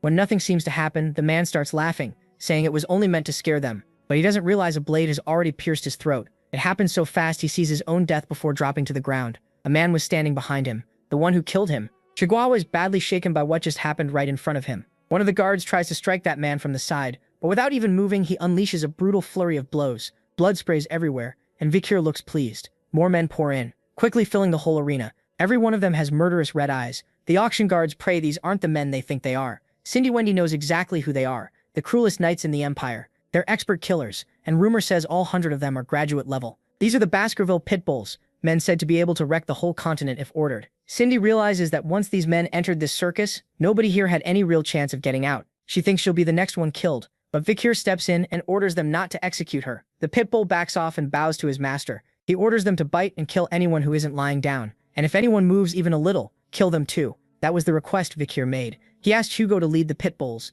Now the cleanup begins. One noble sees a pit bull staring at him with killing intent and says they can just put him in cuffs. The knight calmly replies that they don't carry handcuffs. In the next second, he cripples the man. He says people marked for death won't need legs. Soon, a huge man walks up behind Vikir and calls him nephew. He asks what the protagonist thinks of his dogs, and the protagonist says he's satisfied. This is Boston Terrier Baskerville, commander of the pit bulls. Boston looks MC over and understands why Hugo was so interested in him. Even at 15, MC is terrifyingly sharp. Then Boston asks if he wants to join the pit bulls. He ignores the offer and walks off. He has other things to handle. Being ignored only makes Boston want him more. Meanwhile, Vikir heads into the auction warehouse. Before long, he finds the vault holding the noble's money. He thinks he doesn't care about adding to Baskerville's wealth, then looks around and spots something unexpected. The Balak elf slave is still in a cage, beaten badly and barely hanging on. Would Vikir save her? Of course he would, if he had the chance. He takes a potion from his belt and pours it into her mouth. The medicine works almost right away. She opens her eyes, jerks back in fear, and Vikir asks why she's so scared. Is it because she was captured? She just stares at him, not understanding, so he speaks in the Balak tongue and tells her to go. That only confuses her more, so he makes it simple. Run. He learned a little of their language from fighting the tribe in his past life. She answers with a stream of words, but he only knows the basics. Then she heads out of the room, says a few more words, and leaves. Vikir figures she was trying to thank him. After that, he finally goes for what he came here for. He wants Mercy Aligo's corpse, and he draws his legendary weapon, Beelzebub. Time to eat. By the next morning, rumors spread that the nobles and officials from the auction had been thrown in prison with body parts cut off. That same day, the city's great demonic group disappeared for good, and every VIP tied to that club was exposed. After the investigation, 7 noble families with accused relatives sent letters demanding justice from the consul. Vikir answered coldly. Illegal slave trading means death. He got testimony from all the executed prisoners, and it would soon reach the imperial family. Then the heads of those 7 families came to the consul and begged for mercy from the man who killed their relatives. The protagonist's reply was simple. Their lands inside Baskerville territory would be seized, they'd all be charged with treason, and 3 families would be wiped out completely. To keep order after that, more officials had to be hired, which made unemployment and underdog drop fast and made the people like Vikir more than ever. His bond with his secretary Chihuahua also got better. Chihuahua says he owes his boss his life for saving him on circus night. During all this, MC also practiced his writing, which amazed Chihuahua. Not only had Vikir learned to write, he was already drafting new laws. If this genius kept working here, how far could underdog grow? Later that night, he visits the prison and apologizes for coming late because work kept him busy. The prisoner in cuffs is Cindy Wendy St. Rose. Vikir says he has some questions for her. Still angry, she asks if that's the only reason he saved her. The protagonist doesn't care. He brings up how Baron Gambino, despite being nothing but filth, gained power and influence fast. After looking into it, he learned the man was gifted at making money. If he hadn't used that talent for evil, he could have become a famous merchant or economist. So MC tells her that if she answers honestly, he'll let her go. If she refuses, she'll regret it forever. She snaps back that if she can answer, then she'll answer everything. Vikir says that's perfect. His first question, does she think he applies the law fairly? She says he should ask a real law officer that. But knowing he won't keep his word unless she speaks plainly, she admits she thinks he's wrong. He smiles darkly, grabs her, and demands to know why. The look in his eyes is enough to scare her. Then he lets her go. Stepping back, he tells her to explain exactly what he's doing wrong. She says he built his image by crushing weak criminals through fear and surprise. In the long run, that will hurt him. And once the patriarch sees Vikir has more influence in the city than he does, he won't be pleased. When the protagonist asks what he should do, Cindy Wendy says he should hand all authority back to the Baskervilles and give the patriarch full credit for what happened here. Until he's old enough, he should go to the Black Mountain Range or the Empire Academy. Either way, he needs to stay quiet and build his strength in secret. Then, when the time comes, he'll give the Baskerville patriarch exactly what he has coming. Right then, a heavy pressure filled the room. Vikir says the way she talks makes it sound like she's telling a dog to bite its master's throat. The pressure coming off him turns crushing. Even so, she sticks to her answer and says that's the only way for a hunting dog like him to let out his anger. MC studies her, then breaks into a wide smile and says he likes what she said. That shocks her. He admits her advice is solid, and it matches what he was already thinking. So, just like he promised, she can go free. Stunned, she asks if he really means it, and he says he never breaks a promise. As she heads out, she says she hopes he never regrets this choice. Then he stops her and asks if she knows the Mesmenero family. It was the 8th house wiped out an underdog, a rich merchant family. In the end, they met a terrible fate. It started when the youngest Mesmejuro showed off sword skills he learned at a birthday party. The Baskerville envoys were shocked by the boy's talent because the moves he used were secret techniques known only to the Baskervilles. Once word got out that a top military art had leaked, the Baskervilles sent out their hunting dogs. That very day, the whole Mesmejuro family was slaughtered. But the real cause was a group of young devils from 7 other families. They stole the sword book, the same one the young Mesmenero learned from. Acting clueless, she asks what this story about the 8th family has to do with her. Victor goes on, saying one person survived, a 1-year-old girl taken by those 7 nobles. Because she was so beautiful, she was put through every kind of cruel torture they could think of. Angry, Wendy says she won't listen to any more of this and turns to leave the room. But he says he's not done. Later, a new vice consul came to the city and punished every criminal he could catch without mercy. By chance, those criminals were the same 7 idiots who ruined the Mesmenero family. That vice consul tortured them hard, and as they slowly died, they spilled every sin they had committed. That's when one of them begged forgiveness for a deadly crime. Crying and furious, she asks if he really expects her to believe any of that. He tells her she's the last Mesmenero, so she already knows her own past. She asks how she's supposed to trust him. How can she believe he really caught them all and made them beg? Victor grabs a torch to light the way and says she'll believe it when she sees it herself. She's left speechless by what she finds. The bodies are still there, and on the floor they'd written over and over that they were wrong and didn't want to die. Seeing that, she breaks down and throws up. Walking closer, the protagonist says those men paid for their crimes, but the Mesmenero family's revenge still isn't finished. Cindy Wendy Mesmenero should aim all her hatred at the Baskerville family. That revenge belongs to her. Confused, she points out that he's a Baskerville too, and asks why he's helping. He only says that's a stupid question. She doesn't get what he means, but says she'll repay him someday. She swears that no matter what path he takes, he'll never lack money as long as she's around. Victor likes that answer and says he'll remember it. The next morning, someone comes to the door. It's Chihuahua, saying the vice consul sure likes to sleep because the sun is already up. But when he checks, the bed is covered in ketchup, and bodies are scattered around the room.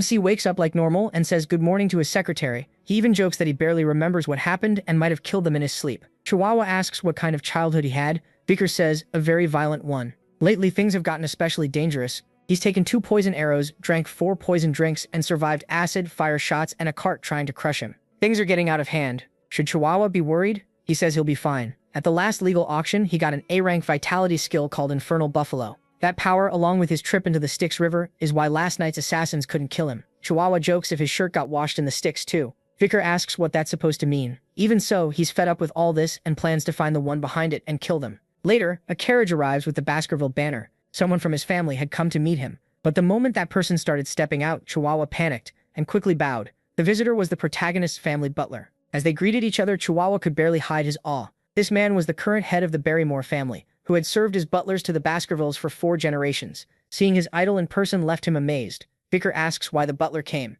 The answer is simple. The patriarch recognized his achievements and ordered him brought back at once.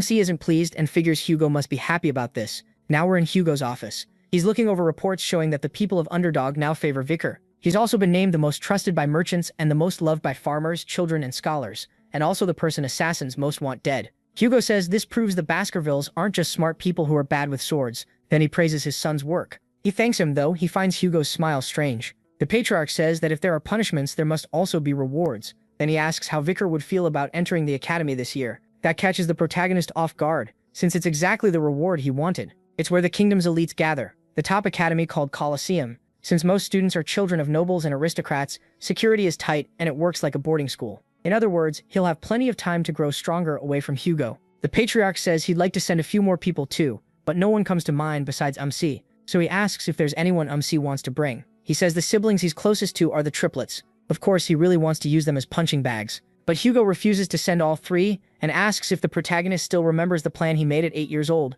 The one about leaving the mine in the hands of the Morgs to get rid of the barbarian clan. Hugo happily says the plan worked. At first, the Morgs proposed a joint attack while keeping everything quiet. Then Hugo asks if Victor wants to stop by that place and check for himself whether the plan is being followed exactly. MC simply says he'll do as the patriarch commands. Soon they leave through Underdog's gates. Chihuahua says goodbye with clear sadness. He wishes them a safe trip and promises to handle things while the vice consul is gone. At last, it's time to leave the city. On the road to the next destination, Victor tells them to show themselves. At once, several knights drop down from above. He apologizes for making them wait. He says he wanted to avoid a messy start. Staffordshire answers that it's fine and says they'll escort him to the Morgue Fortress. On the way, he asks about his uncle Boston Terrier, and learns the man was thrilled to bring him into the Pitbull Knights after what happened at the slave auction. Before long, they arrive in Morgue territory. Victor already knows this isn't just an inspection, it's also a mission to crush the barbarians. From what they know, the Morgue clan has gathered 2 delegates, 30 clan members, and 100 outside wizards. Meanwhile, the Baskerville side sent only the protagonist, 1 delegate, and a few dozen regular soldiers.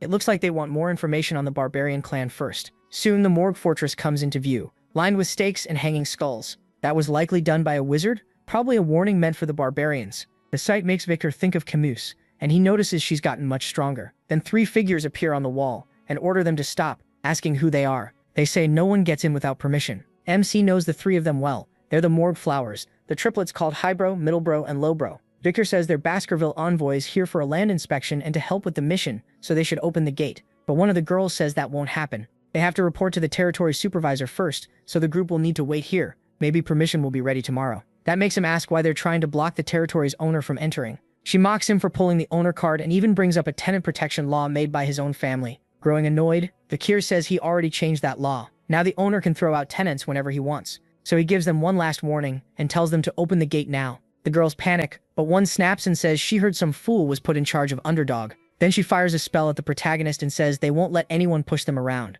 The water attack lands right next to him. She doesn't back down at all, yelling that no one is entering morgue territory. She even taunts the so-called Baskerville genius to try something. The Knight Commander starts to draw his sword, but men in the back begin shouting insults at the triplets on the wall. Vikir recognizes the voices right away and the sisters get offended instantly. The three boys step forward and say they meant every word. They were Baskerville's own triplets. Yeah, this was going to be embarrassing. Triplets against triplets. Even MC looked annoyed by the whole thing. Then one of the boys says he wants to repay MC for recommending them to the Patriarch so they could enter the academy. He knows these three will grow into deadly weapons and they're excellent at following orders, so he pushes things even further, planning to break them in and use them later. The boys start yelling that they're the best, while the girls answer with middle fingers and call them idiots. That only makes the sisters angrier. So they combine the three elements they control to boost their magic many times over. That's why they were called the Three Flowers of Morgue in the past. One Baskerville triplet says they shouldn't be scared of a few little branches, then rushes in with the first Baskerville style, which even impresses the Knight Commander. But a moment later, he's caught off guard and shoved back by one of those branches. The girls laugh and say swordsmen will never touch them. That just makes the boys even madder. The Knight Commander grins and says this is going to be fun. They'll finally get to see swordsmanship and magic settle their old argument. He says it'll be interesting to watch the young talents who may one day lead both clans. Vikir points out that he's one of the clan's rising stars too, but the delegate says he's far beyond the others and shouldn't even be compared. Realizing the circus is wasting time, the protagonist decides to move on. He has more important things to talk about. Honestly, he just wanted them all to hurry up and die already. Then someone suddenly appeared with fire magic in her hands, demanding to know what was going on in her territory. One triplet was almost on top of a mage when he saw a flash streak toward him. It was a huge fire spell. The blast was massive. Bakir was pleased for a second. He really had hoped they'd die. Then he got annoyed when he saw everyone was only burned, and the morgue triplets were in the same shape. You can probably guess who showed up. MC was surprised to see her this early. Standing on the wall was Camus de Bourbon, Morgue Scarlet, the girl he met when he was 8. She says she won't forgive anyone causing trouble in her land. The triplets protest and call Camus by her first name, saying Vikir's side started it. That sets her off. She snaps that she never gave them permission to call her that, and warns them to watch their mouths if they don't want to end up hanging there. Then she looks over and freezes for a second. The person in front of her is him, Van Baskerville. Her whole attitude changes, and she says it's been over 7 years since they last met. The protagonist agrees it's been a long time. In his head, though, he notices she's grown up a lot, so this was the woman people would one day say. Charmed all the men in high society. Camus de Bourbon Morgue Scarlet. In his past life, men chased her and scandals followed her everywhere. Strange that he hasn't heard any of that this time, but he doesn't care much. He just asks her to open the gate. Since the triplets refuse to cooperate, Cameras gets angry, saying after all these years that's the first thing he says. Vikir asks if he was supposed to say something else, which only makes her madder. The Knight Commander thinks the triplet fight is over, and now it's time for a clash between the top stars of both families. Cameras points at MC and declares his score is 0. Then she complains about his attitude and asks how he can act like that in front of his future wife. 0 out of 100. Everyone is stunned. Vikir nearly chokes on the words future wife. Later, while walking through the fields with him, Camus says the Baskervilles don't seem to know much about the barbarians. He answers that his clan has dealt with them far longer, so they likely know more than Morgue Scarlet. Camus shoots back, if that's true, why did they send the worst person here? The protagonist reminds her that his trip to the mountains was already discussed with Morgue Scarlet beforehand, so her question makes no sense. Ignoring that, Camus says she'll give him 8 points for knowing so much about the barbarians, bringing him to 8 out of 100. MC asks why it's so low when his answer was perfect. She says she hates smart men. In her opinion, men should be a little dumber. Then she gives him 6 points for horseback riding, and asks why his horse is taller than hers. Maybe because he's shorter. She hands out 4 points for fashion, saying his clothes are boring, and only 1 point for manners because he doesn't answer her properly. Vikir is this close to punching her and says she'd need about 5 more points just to fill the dent. Blushing, she suddenly gives his face 99 points, saying he's grown up a lot. Then takes off 1 because he can't control his expressions. He tells her to stop with the pointless scoring, but Camus says it isn't pointless. Her husband has to meet strict standards. He asks why he would ever be her future husband. Furious again, she says it's because he passed her uncle's test. That memory only makes her more upset since her uncle turned it into a promise for a future marriage instead of one right then. Vikir tells her to forget that day and act like it never happened. Kama blushes, then suddenly throws a piece of clothing at his face hard enough to leave a mark, saying she'll never forget what happened between them. The protagonist asks what she just threw, then realizes it's the jacket he lent her back then. Kama says it isn't anything precious, but Vikir wonders why she's returning it without even washing it. Getting back to the real issue, she explains that the barbarians are raiding the mines, stealing slaves and wrecking crops. She says this wall was built only a month ago by earth and iron mages, work that would have taken hundreds of people over a year. But Balak's arrows already left marks on it. Their shots can pierce walls 2 to 3 meters thick, and they've killed soldiers during the night without anyone noticing. Even her uncle was badly hurt by an arrow that pierced his magic shield. There's also a report from Hugo saying one of those barbarians wounded his nose. Vikir says the barbarian side must have some real talents too, and asks what she knows. Kemu says there seems to be a very strong woman among them, but it's hard to tell because of the paint on their faces. Then a soldier runs up and calls for the vice captain. The search team caught a barbarian scout alive, so they head to the morgue tent, where a painted man is tied up and staring at them. He belongs to the Rococo clan of witches, and hasn't told them anything. Even mind control magic doesn't work because of strong witchcraft. Kamek asks if he remembers the raid on Morgue Fortress when his people took several captives. Among them was her distant cousin, a little girl named Rose. The man just smiles and says something in his own tongue, making the other prisoners laugh. Kami asks for a translator and wants to know where the deserter barbarians are, but her vassal says they were all killed or captured. Then Vikir says he knows a little of the Rococo language. Kami, surprised, asks if there's anything he can't do. She tells him to ask about her cousin, a red-haired, red-eyed, pale 12-year-old girl taken in the last attack. MC asks, and the man starts laughing, before answering with a cruel grin. Vikir shuts his eyes for a moment, clearly unhappy with what he heard, then tells Camus the girl is dead. She goes completely cold with rage. Then she says the other representatives are busy, so she herself, Vice Captain Camus Moore, will handle the trial. Her verdict is immediate execution. A stake drives through the prisoner. As he shouts in his native language, Camus tells him to keep talking if he wants. Once this war is over, she says, that language will only be heard in hell. The other prisoners panic, but Camus orders everyone out. Vikir watches in silence, and when he leaves, he finds her outside in tears. Even with all her strength, she's still only 15, so he tries to comfort her. Rose had been a gentle, kind girl, nothing like the rest of the morgues. He tries again, saying at least she may have died in peace. Camus asks if he thinks she's stupid. She doesn't speak the language, but she can understand it by ear. Camus asks if she heard him right, if his last words were really what she thought.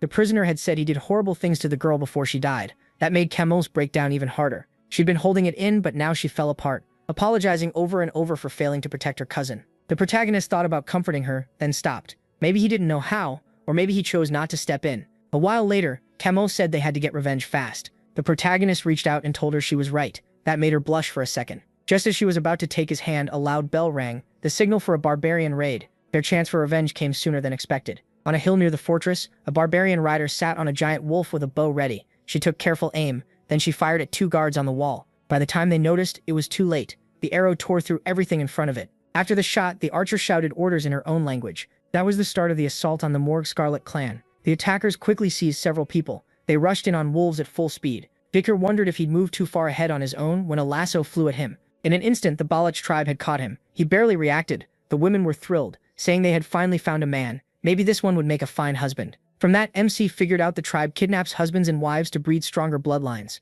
So with one motion, he sent the women flying. He added that he couldn't be their husband anyway. He was already promised to someone else. The tribe's men immediately raised their bows. Vikir kept walking straight toward them. He remembered Hugo telling him not to fight until the main force arrived, but there was no time to wait. He batted aside the rain of arrows with ease. Even the Balach were shocked. Then Camus arrived and blasted the area with a fireball, demanding to know why everyone was still standing around instead of killing them. The warriors screamed in agony. Camus showed no mercy. She wanted their whole clan wiped out. Then she glanced at Vikir and asked if he was using liquid aura. She'd thought he was just a graduate, but now he seemed like the only man worth respecting. He answered that the Patriarch ordered him not to fight unless the main force was present. Camus made it clear that order didn't matter to her. As flame spread everywhere, she declared she'd handle this herself. Vikir noticed how much stronger she'd become. She was using quadruple channeling. Burning with rage, Kama swore she'd avenge her little sister. Then one of the warriors fired a dart at her. It struck her cleanly in the neck. The attacker was riding a white wolf. Camus collapsed right away, unable to move, most likely hit with paralysis poison.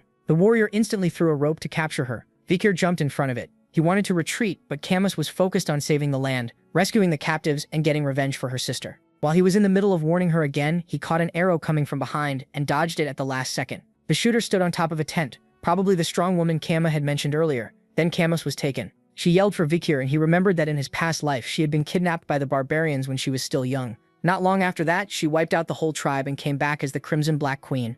As he thought about what to do, that woman was suddenly right beside him, ready to strike. He dodged again. This time he saw she was attacking with her bow itself. A kick followed and slammed into his stomach, sending him flying. At that point, he knew he had to get serious. Then she surprised him by saying she'd told him they would meet again. With a cruel smile, she made him realize who she was. The same girl he had saved at the slave auction. He could only say she was returning kindness with betrayal. She brushed that off and said this was revenge. She didn't care about him. Jumping onto her wolf, she told him that if he wanted his girl back, he should come after them. Vikir wondered if he should reveal his real power when someone suddenly shouted for Camus. It was Adolf Morg's Scarlet, rushing in after hearing about the ambush. He cast an earth spell at once and ordered them to release his niece. But the wolves kept running, dodging the magic with ease and quickly pulling away. That only made Adolf angrier. Then a vassal reported that the kidnappers had fled into the unexplored part of Mount Rouge. Adolf knew how dangerous that place was, and at night it would be nearly impossible to chase them. Then a voice behind him said they still could. It was Vikir, saying he'd entered the unexplored area before when he was younger. That was really knowledge from his past life. Shocked, Adolf asked if he was serious.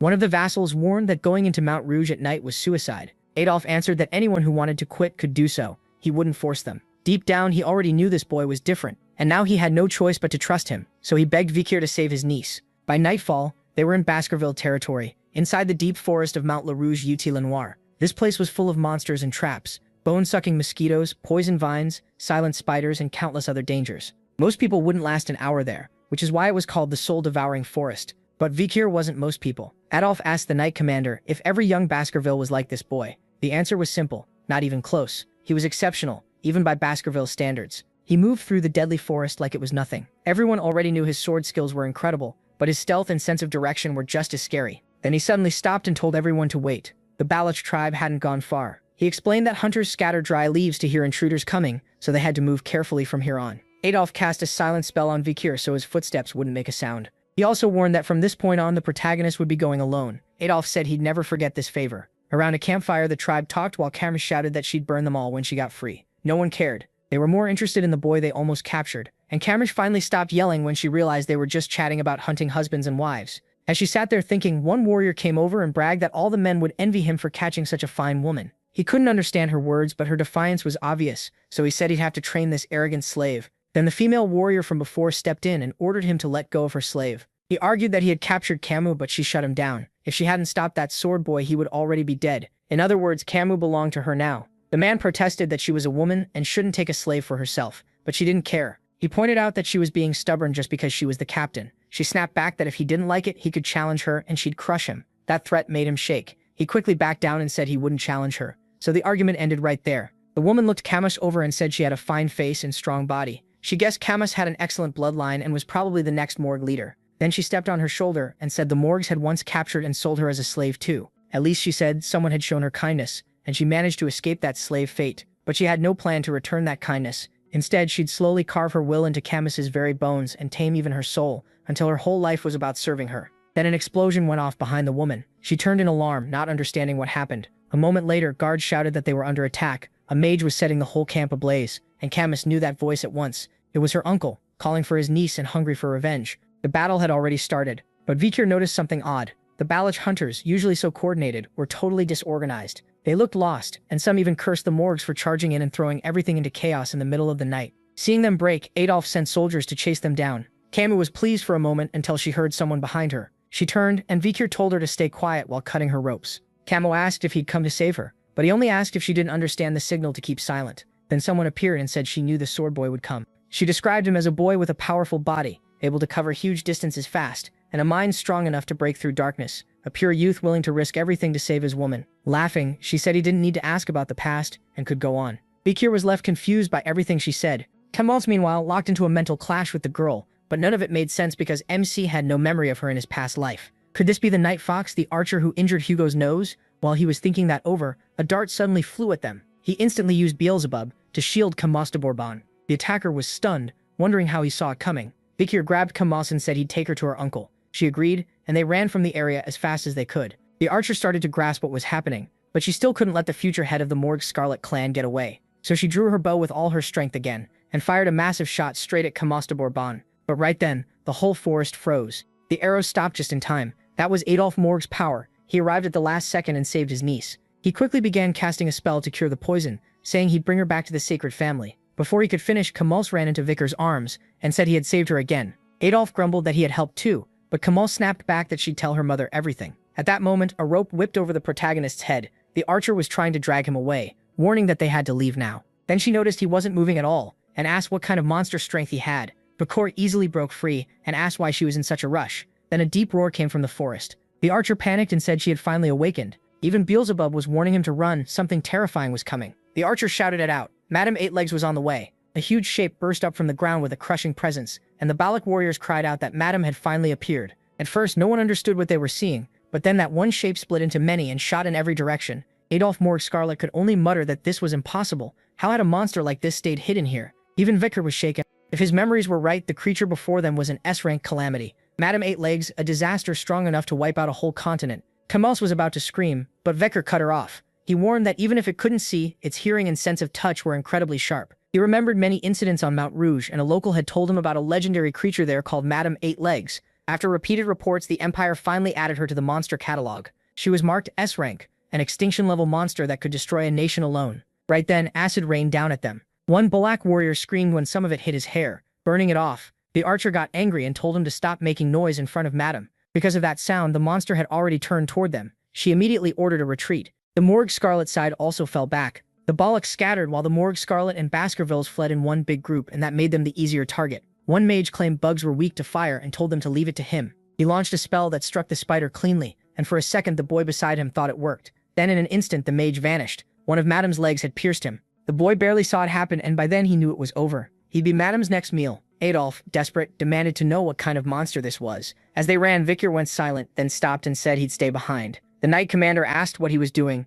MC said that if they kept running like this, everyone would die, so someone had to stop the monster's legs. The man started to offer himself instead, but Vicar asked if he really thought he had the skill to stop that thing. He added that they couldn't let this calamity reach their land, and right now he was their best shot at tying down its legs. Then he told Adolf there was no time left, and begged him to choose. Camus could only watch in silence. Adolf hesitated until he shouted at him to decide. Then the old man ran, saying he wouldn't waste the boy's sacrifice. Meanwhile, Camus cried out, begging him not to stay. Vicar was about to draw his sword, but stopped himself. That would be pointless, and an ordinary weapon wouldn't do anything to it. To him, this was actually the perfect chance. If he could fake his death and slip out of Hugo's sight, he'd gain time to learn the 10 techniques. Once he was strong enough to avoid the Patriarch's pressure, or at least hide his power completely, he would return to the family. Pulling out Beelzebub in its full form, he knew that if he held back even a little, the S-rank calamity in front of him would kill him today. He had crossed the river Styx and mastered advanced Baskerville swordsmanship, along with the demonic blade Beelzebub. So he went all in and charged at full speed toward the monster. He leaped as high as he could, rising above Madame herself.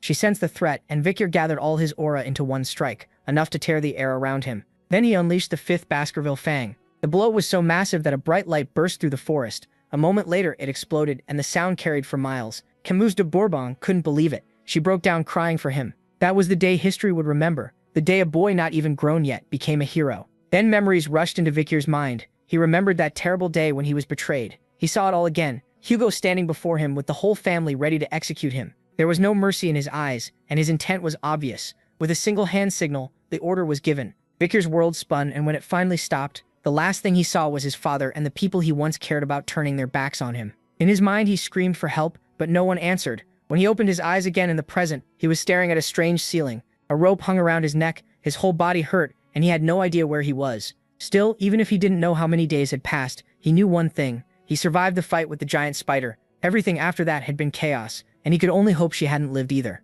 Checking himself, he found his body still whole, though the blast had left him sore all over. When he grabbed the rope around his neck, he realized it had caused the stiffness and probably saved his life too. That meant things likely went as planned, and the family should now believe he was dead. At last, Vicar stepped out of the cabin and found himself in a barbarian village. He quickly realized it was Balak territory, and that they had taken him prisoner. As he thought about being inside the Baskervilles' natural enemy camp, he noticed a line of tied-up men coming his way. A woman yelled at them to move faster or she'd feed them to the wolves. Vicar recognized them as Morg Scarlet soldiers and wondered why he wasn't with them. Just then a man walked up and asked if he could speak their language. The protagonist recognized him right away, the same guy who had thrown darts at him earlier. The barbarian said it was good he was awake, then coldly asked how it felt to watch his comrades die while he could do nothing in his broken state. He added that if Vicar weren't the captain's little dog, he'd already be dead. Hearing that phrase, MC was hit with memories of Hugo keeping him like a dog that existed only to serve. Something in his face changed so sharply that the barbarian froze. Feeling that rage, the man punched him and cursed at him. As he walked off, he told the protagonist to stop lying there and go to his master at the end of the rope. Still on the ground, Vicar silently memorized his face. Once he recovered, he'd make him pay. Later, he followed the rope through the forest. It was so long he couldn't even see where it ended, and he wondered if a master was really waiting there. Then the rope suddenly pulled tight,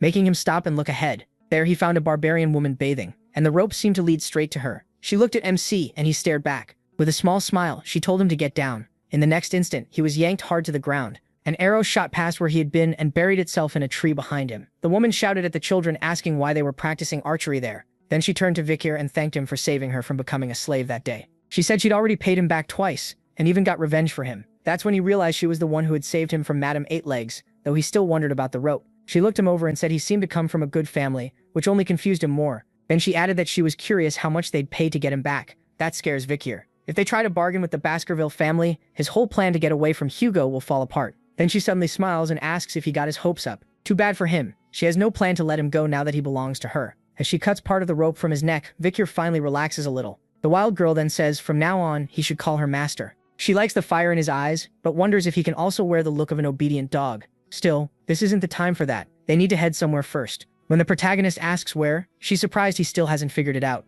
If you step onto someone else's land, she says, it's normal to greet the patriarch, so she's taking him to the ruler of this land, the chief of the Balak tribe. As they walk through the village, his new master gives him a quick rundown of how they live. If there aren't enough beds, they make do, and when food runs low, they steal from rich humans. They show no mercy to outsiders, but they protect their own. Vikir notes their way of life is pretty simple. A moment later, she says they've arrived, and this is the chief's house. The young woman steps inside, calls the leader mother, and says she's back. The muscular woman rises and welcomes her. Then she teases that this must be the high-class man her daughter kept talking about, which embarrasses her. That makes Vikir realize she's the chief's daughter. He also figures out who this woman really is. The Night Fox, the Balak warrior who scarred Hugo's nose and stopped his family from crossing Black Mountain. MC can't help wondering what would have happened if he had fought her before returning in time. In a direct fight, he'd have had no chance to live, and no chance to kill her either. Even running away would have given him only about a 20% shot. The chief studies his face and says he looks familiar, making Vikir worry she recognized his family. But she just shrugs and says all noble men look alike.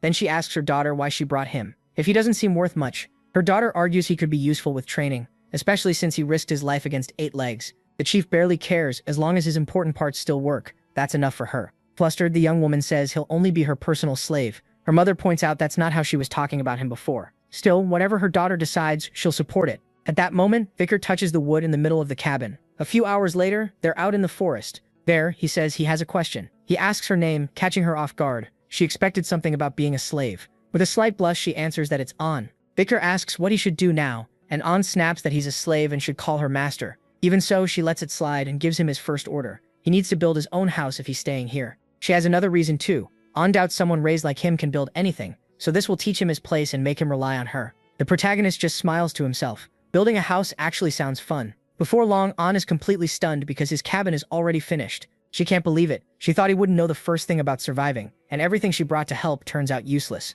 Vikir says it's been a long time. In his past life, he learned a sword wasn't enough to stay alive, so he picked up survival skills too. Looking over the cabin, Ayan notices he even made a drainage space for rainwater. Then MC points out that the chief's tent looks shaky. If it rains, water could flood in and weaken it. So he asks if he can use limestone to strengthen the house. A little later, he's mixing limestone while An watches. Soon he fires the mud and makes bricks. Then he heads to the chief's house, and An explains what he's doing. The muscular chief looks impressed when Vikir builds a brick support around the central wooden post. She says the house stayed weak no matter what she tried, and she never realized the wooden pillars were the issue. Thanking him, she says her daughter caught a very useful man and hopes he'll keep helping the Balak tribe with repairs. Later, the protagonist is washing clothes by the river when Ayan calls out to him. She asks if slave work is too hard, then wonders what he'd think about joining the tribe. Vikir admits life as a slave here isn't that bad, and thinks he's had more peace in this place than he ever did at home. Ayan says there are things he can't have as a slave, and living alone must make both work and survival harder. If he stays with her, he won't have to worry so much, and can adjust to this place more easily. But out of everything she says, one part stands out most to him. They'd remove his collar, so he asks what he has to do. Smiling, Ayan says it's simple. He just needs to go on a big hunt and offer it to the tribe. Lately, the warriors haven't been bringing back enough food, and she's worried the children won't grow up strong. If he brings back meat, he can even earn cotton clothes. Patting his back, she adds that hunting with her will make it easier. He only has to support her from behind. Vikir tries not to show the pain from that pat while Ayan tells him he should be thankful to belong to her. So he finally gives in and agrees to hunt with her. That puts a big smile on Ayan's face, and her cheeks turn red. On the way back to the village, she asks about going tomorrow. MC agrees, then asks why she's smiling so much. But this calm moment doesn't last. They're being watched by the barbarian who punched Vikir earlier. He curses his nerve as he watches him get close to the chief's daughter. Nearby, a man scoops dark powder from a bucket and calls the hunters together for the report. The shaman says they need his blessing before leaving, or they might die out there. Ayan explains that the hunters feel guilty for killing their prey, so they smear charcoal on their faces for protection from the gods. Vicar is surprised the Balak tribe even has a shaman, while the other hunters grumble about doing this every time. Some even complain that his prophecies have been weak lately. The protagonist wonders if the role is basically useless, since everyone here seems to live the same way anyway. Then Ayan shows up with her face covered in charcoal. Vicar jokes that she looks beautiful like that, and she gets mad. She tells him to shut up, it's not like she wants this. Then she hands him a new collar and tells him to put it on. It's meant to show he's under protection, so another hunter won't claim him. MC doesn't like it, but he decides it's easier to accept these things for now. Later, the two ride out on a giant wolf, and Ayan tells him to hold her by the waist. He refuses, but the moment the wolf lunges forward, his body gets thrown back. With a sly smile like she expected that all along,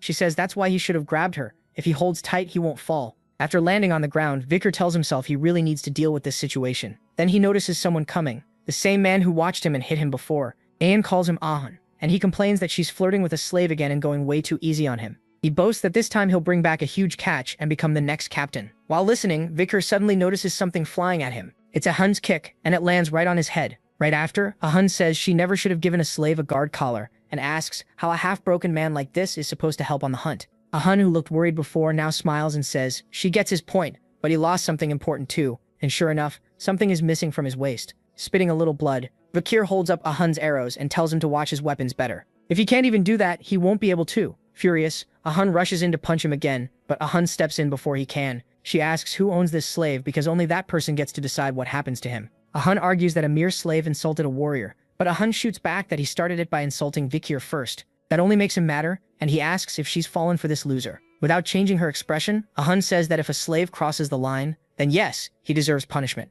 But a Hun has no right to do it, because the slave isn't his. Then all of a sudden, a Hun slaps Vakir across the face, spraying blood over the grass. A Hun is left staring in shock, while he drops to the ground from the hit. With a cold glare, a Hun asks if that satisfies him now. She explains that she needs this slave to help with her daily life, and she knows a Hun hates the fact that Vakir belongs to her. But she warns that if he touches the protagonist again, the one getting punished won't be the protagonist. That threat makes him freeze. Meanwhile, our hero is left on the ground, covered in bruises. A little later in the forest, Ayan looks full of regret. Vakir's face is still swollen from the beating. She asks if it hurts and whether he's mad at her. Ayan says she had no other choice. That guy wouldn't back off, so this was the only way to stop things from getting worse. Then MC suddenly admits that yes, it hurts. In one quick nimble move, she flips herself up while riding the wolf, and leans close to his face, asking how bad it is and whether the wound is serious. Vakir van Baskerville tells her it's not that bad. Then, just before saying a hit like that won't kill him, Ayan kisses him on the mouth. After that unexpected moment, she pulls back, embarrassed, and wipes her mouth. He just stares, completely lost.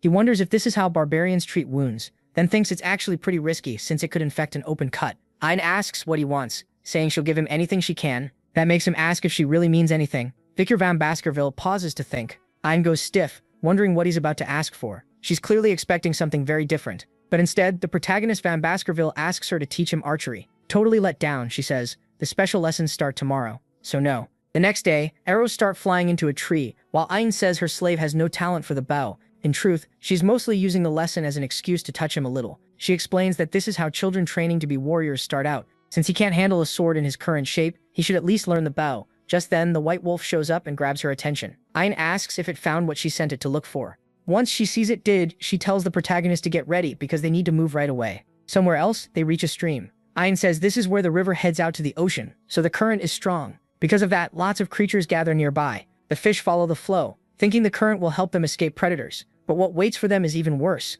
Most never make it to the ocean, and end up smashed against the sharp rocks. And the fish that can't make it become food for the ox bear. Vakir van Baskerville asks if that really is an ox bear, because he's never seen one so huge. Ayan explains these aren't normal ones. They come from a far stronger bloodline, and they've survived in this place for centuries. Worried, MC asks if they're supposed to hunt that thing, but Ayan says that's impossible. That's why she had Bakiluga find a female. Her real target is one of the males chasing after her. The female ox bear looks over the males around her, then suddenly attacks one and smashes him in the face. Right after that, she beats down the second, then the third too. Vakir van Baskerville realizes she's rejecting every male and asks if she wants someone stronger, but Ayan says he's got it wrong. She isn't looking for the strongest one. Then the female walks toward the smallest ox bear there. That's when he realizes she wants the weakest male, because he'll be easier to control. Ayan explains that during mating season, a male can kill his partner, so females choose the weakest ones. She adds that Belagic hunters use almost the same rule when picking a mate. They prefer the young ones with good blood, and if they're weak or hurt, that's even better. As the two bears leave to mate, she says they only need to wait until the male is completely drained.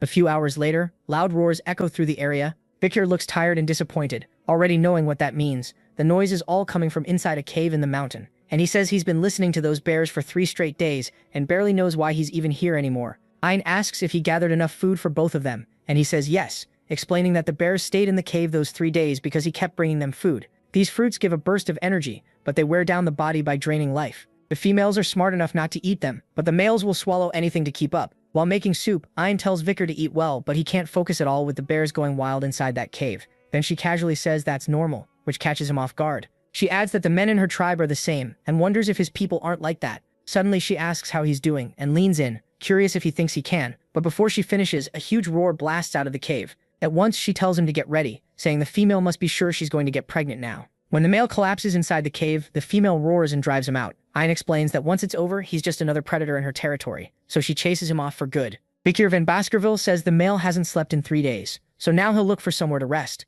He'll hide in a safe spot to recover, and that's when the real hunt starts, because they'll follow him while he sleeps. Sometime later, the two move through the mountains. Even though he's exhausted, Vikir keeps walking and soon realizes they're searching for a place with no danger, somewhere animals don't usually go. He notes how smart that is. It feels less like instinct and more like something learned over time. The cold up there bites hard, and the protagonist feels it even more, since he has almost nothing on. Noticing that, Ayn says he can stay closer if he needs warmth. She points out that if he gets too cold, the pain will get worse, and he won't hunt well. Vikir van Baskerville admits that's a solid reason, though he's still surprised she offered, so he wraps his arms around her from behind, and she's clearly happy about it. She tries to tell herself she's only looking after her slave's health, and that this is just a master doing her duty. Then the wolf suddenly stops after sensing something. It growls, and Ayn spots the oxbear's tracks on the ground. The problem is the tracks suddenly end. The second she understands the beast noticed it was being followed, she scans the area for it, but she's already too late, and when she turns, the oxbear is right in front of her, ready to strike. Then the story cuts back to the Balak village, where everyone is celebrating after catching a wild boar.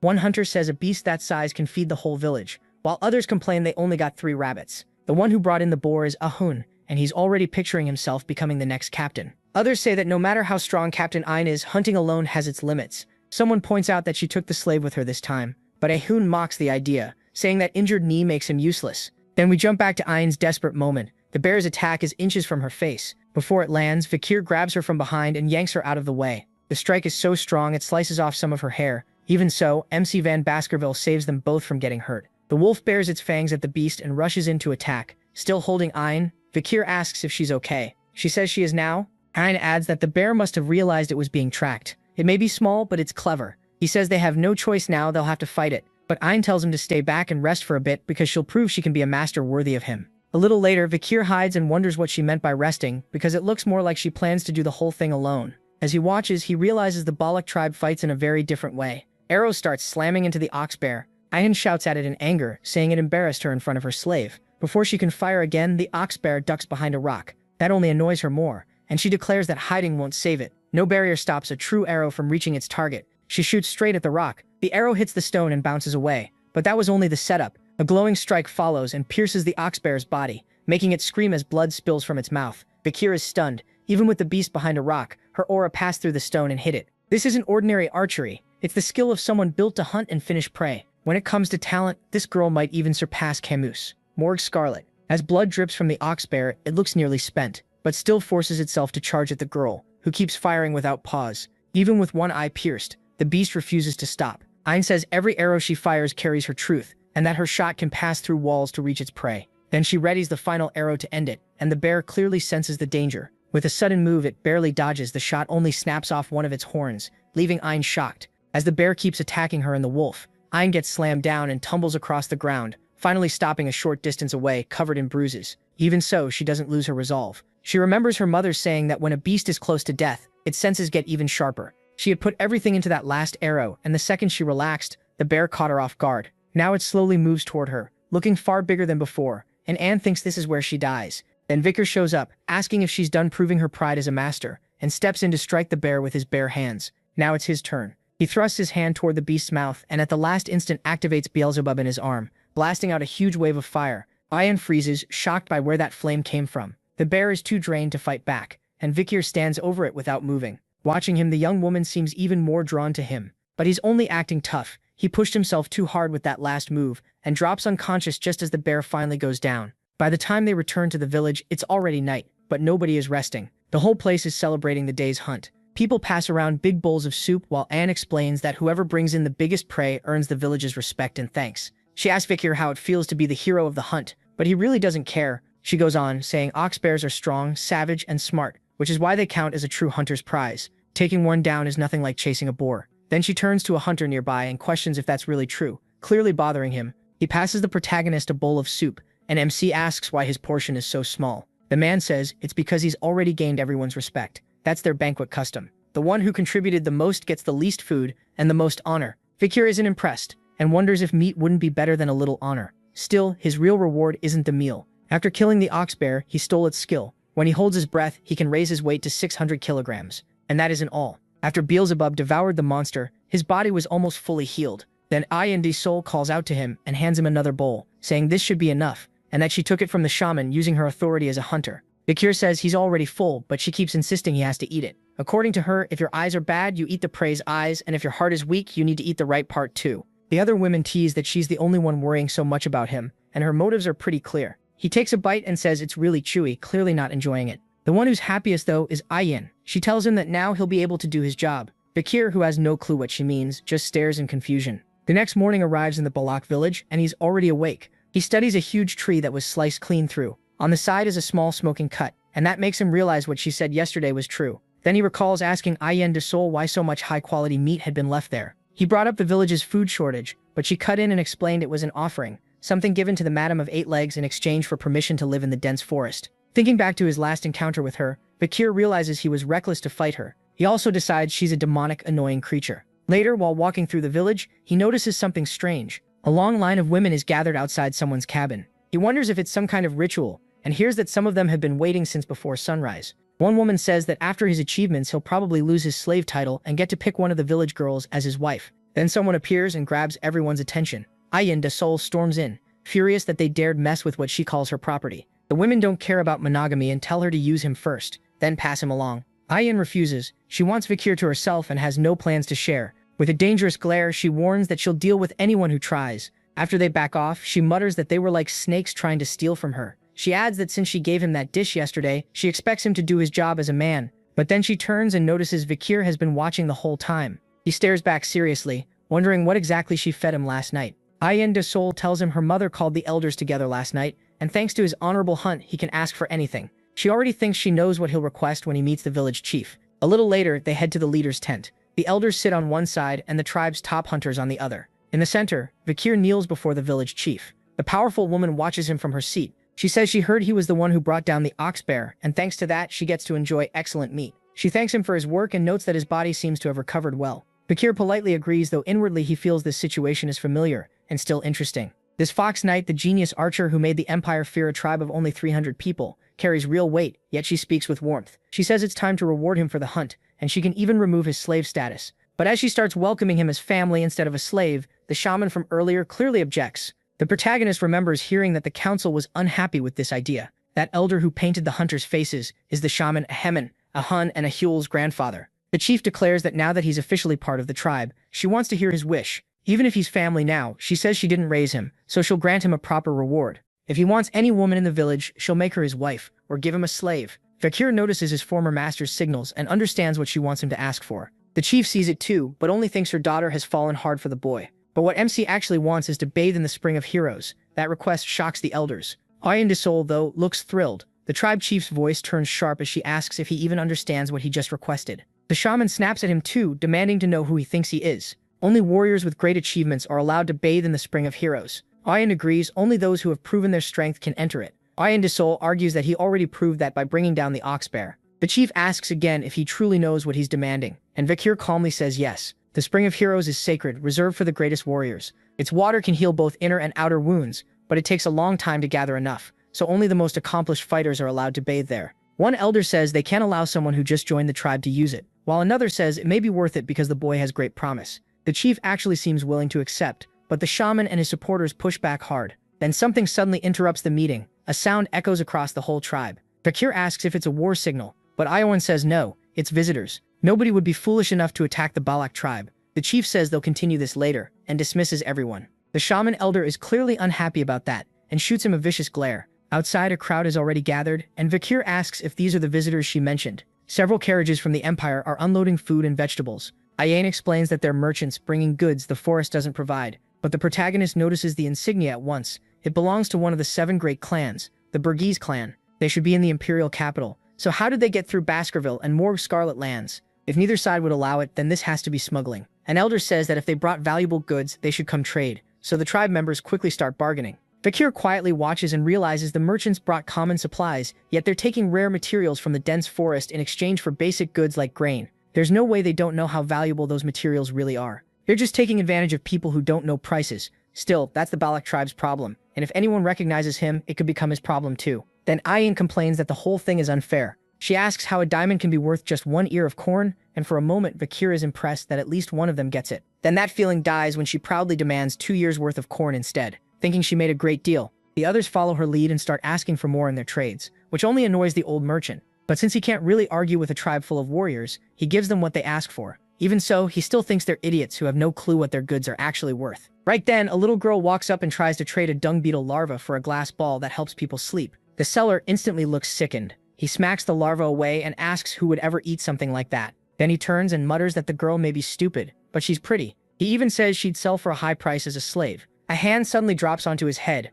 Vicky tells him to hold it right there. The merchant freezes when he hears perfect imperial language from the young man. MC calls him out for talking about selling a child. Still, he says he'll overlook that for now. If the merchant reverses every crooked trade he made today, the man asks what he means by crooked. Vikite says he's been taking priceless goods for almost nothing. But the merchant fires back that the Balak approved these sacred deals. He adds that a kid shouldn't meddle in this, so he points at the corn. Each ear is worth 10 gold, while the diamonds he took are worth 2 million. Then he starts listing the value of every item the Balak traded away, and the merchant goes pale. This kid clearly knows prices.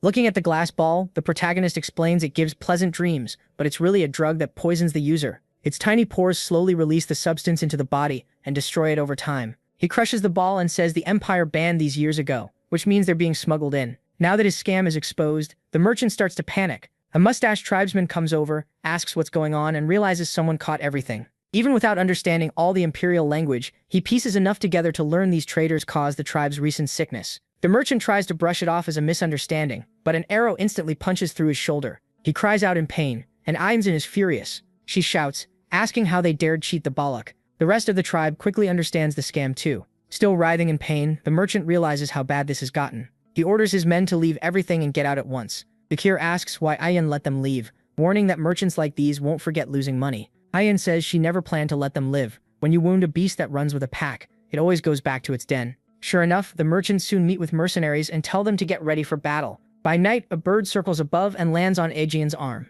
Still angry that they messed with her tribe, she says the only fitting punishment is total destruction. Meanwhile, the mercenaries move through the forest. Their leader tells the shady merchant he warned him not to trust barbarians, saying they should have just been sold like tools. The smuggler notices it's the man's first time in the forest, and warns him beating the Balak won't be easy. That just confuses the eye-patch mercenary who asks why he hired them if he's that scared. He reminds him the protection fee is already in the payment, but the loot belongs only to the mercenaries. That greed unsettles the merchant, so he tells them to do whatever they want, while the eye-patch leader works out the attack. Beside him, 2 mercenaries bicker, with one telling the other to keep the match lit. The nervous one says lighting 2 cigarettes from one flame is bad luck in battle, but the long-haired man laughs off the superstition. Then an arrow sinks straight into his forehead. As the mercenary leader keeps talking about what he'll do with the captured Balak, the 2 men beside him drop dead, and another arrow flies at him. The merchant is already terrified when blood splashes across his face.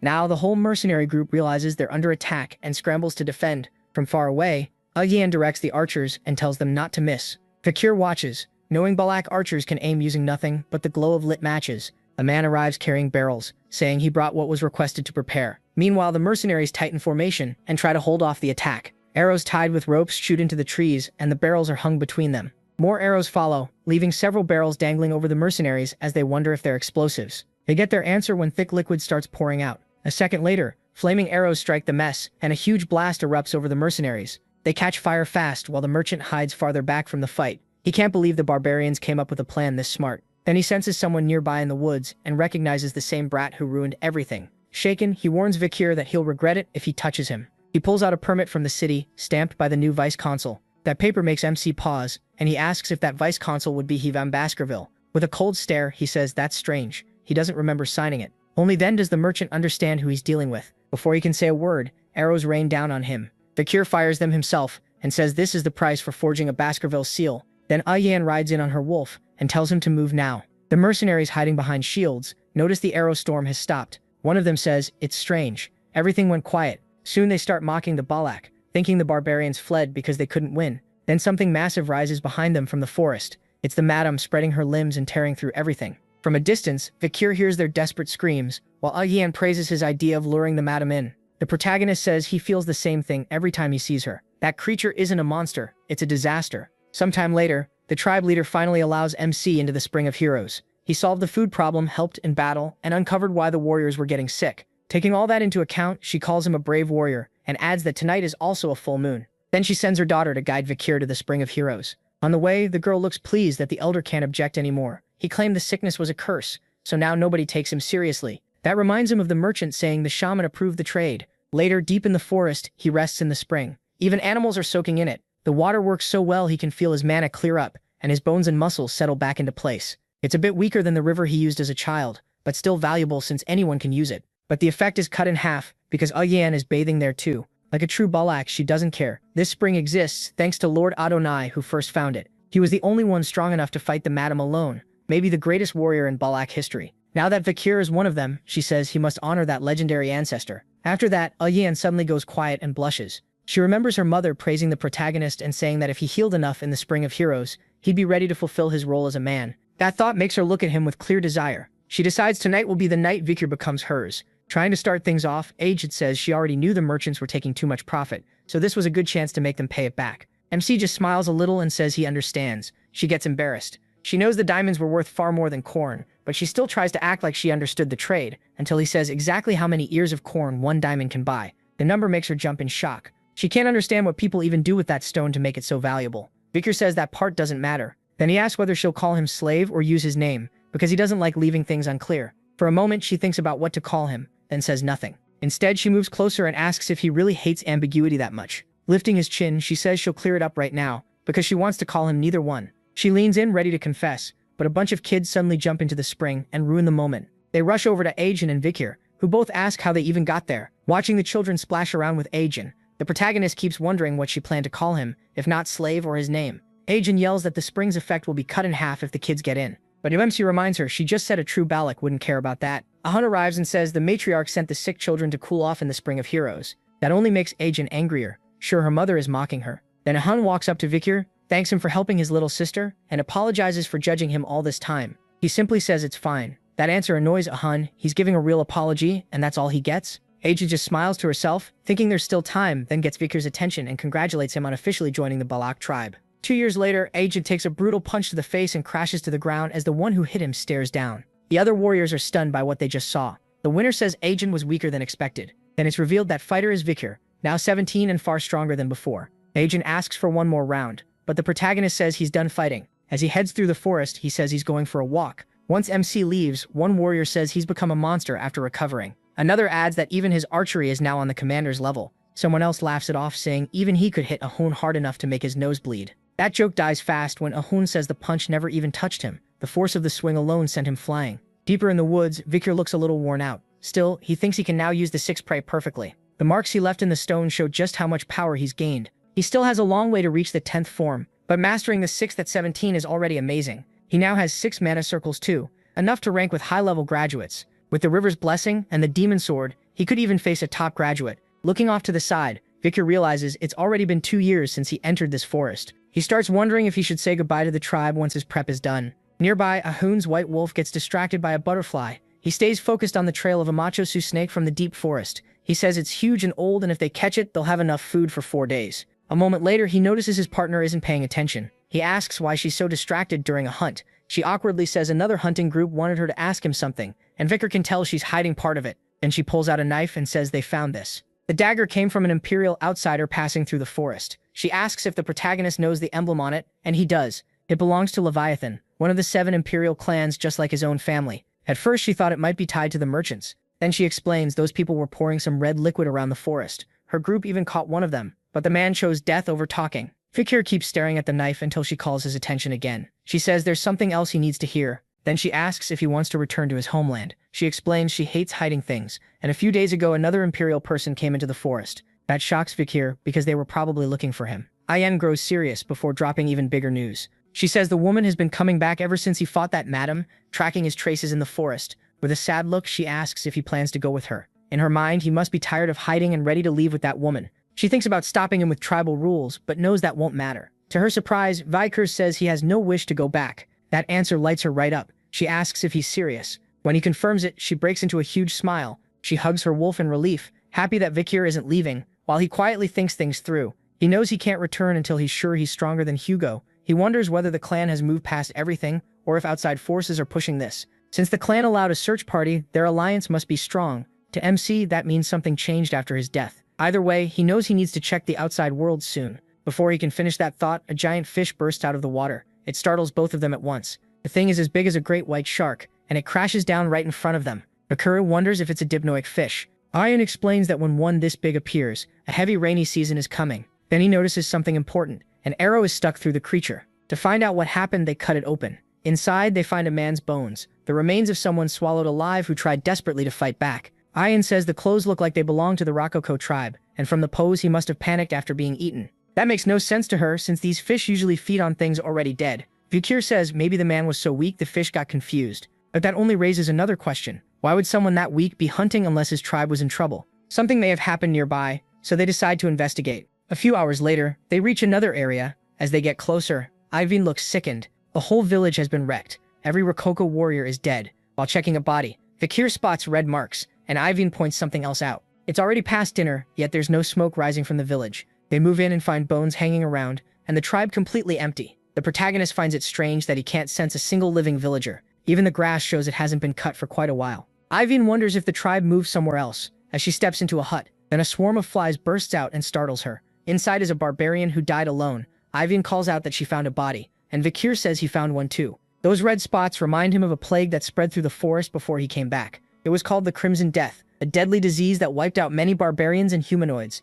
Iveen panics and says they need to leave at once because it's a divine curse, but MC tells her it's just an infection that spreads. That only scares her more, and she decides to stay by his side so he won't die. Vikir studies the bodies and figures the healthy people probably abandoned the infected and ran. Then he says he'll search the tents for anything useful. Left alone, Iveen suddenly gets frightened. She turns at once after feeling a terrifying presence, and then he hears a scream. He rushes back and asks what happened, only to hear Iveen shouting about the curse. She points at a little girl and calls her the cursed child. Even with Iveen screaming, Vikir stays calm. He walks toward the child while Iveen can't move because of a cramp. The girl doesn't look like she's from the Rococo tribe, and she seems to be about 5 years old. She also seems to be grieving, because there's a small grave right behind her. Vikir asks who she is, and learns she was a slave used by the tribe. Cindy Wendy asks her name, and the girl says Pomeranian, an imperial name. What she says next completely shocks the protagonist. Her family name is Baskerville. Stunned, he asks her to repeat that. She says it again. She is Pomeranian Baskerville. In the clan, the name Van is used for branch family members like MC, while Let is used for men of the main house. For women of the main house, the title is also Let, though it's rare since the family has mostly men. That means the little girl in front of him is a direct descendant of Hugo. Vikir knows there can't be many children with that name, and Iveen points out something on the girl. She's wearing a necklace with the Baskerville symbol. He grabs the necklace at once, startling her. What he finds inside leaves him shaken. It's a family photo. One of the people in it is Hugo, his father. Vikir can't understand why Hugo would be there. The little girl is still scared by his sudden move. With a hard look, he asks what her connection is to the people in the picture. Iveen cuts in, saying no child will answer if he talks like that. He should try smiling first. Vikir knows she is right. Fighting down his shock, he gently asks who the people in the photo are and forces a smile to calm the girl. Iveen stares at him, surprised he even knows how to smile. Then the little girl finally speaks, saying the people in the picture were her mother, her grandfather, and her grandmother. That makes the protagonist remember something the butler once told him in the hallway. Back then, Hugo had been kind and gentle, and he deeply loved his first wife, Roxana. Her death from illness wasn't what changed him most. The real turning point was his daughter Penelope being taken by barbarians. Hugo sent many people to search for her, and even asked the emperor to move him to the borders. But no matter how many hounds he sent, no trace of Penelope was ever found. As the years passed without proof she was dead or alive, Hugo grew bitter, and his hatred for barbarians turned absolute. Vikir always thought that story sounded too wild to believe, but this girl proves it. Penelope was Roxana's daughter, and this child is Penelope's daughter, Hugo's true granddaughter. He thinks about how Hugo already treats his own children like tools because of that hatred. So what would Hugo do if he learned his granddaughter carries barbarian blood? MC places a hand on her head and says the Rococo probably never treated her well. Then he tells her to come with him. Pomeranian is scared, not used to hearing kind words like that, while Vicar quietly wonders if his smile looks normal. She says his eyes and hair look like her mother's, and he explains that's a Baskerville trait, meaning they're related. The little girl calls him uncle, then she looks back at her mother's grave. She remembers her mother's last words. If she ever met someone with red eyes, she had to go with him no matter what. Vicar watches the girl step closer. She lightly grabs his clothes and says she'll go with him. In that moment, two lost souls found each other. A few days later, the girl has settled into the protagonist's cabin and asks where he's headed.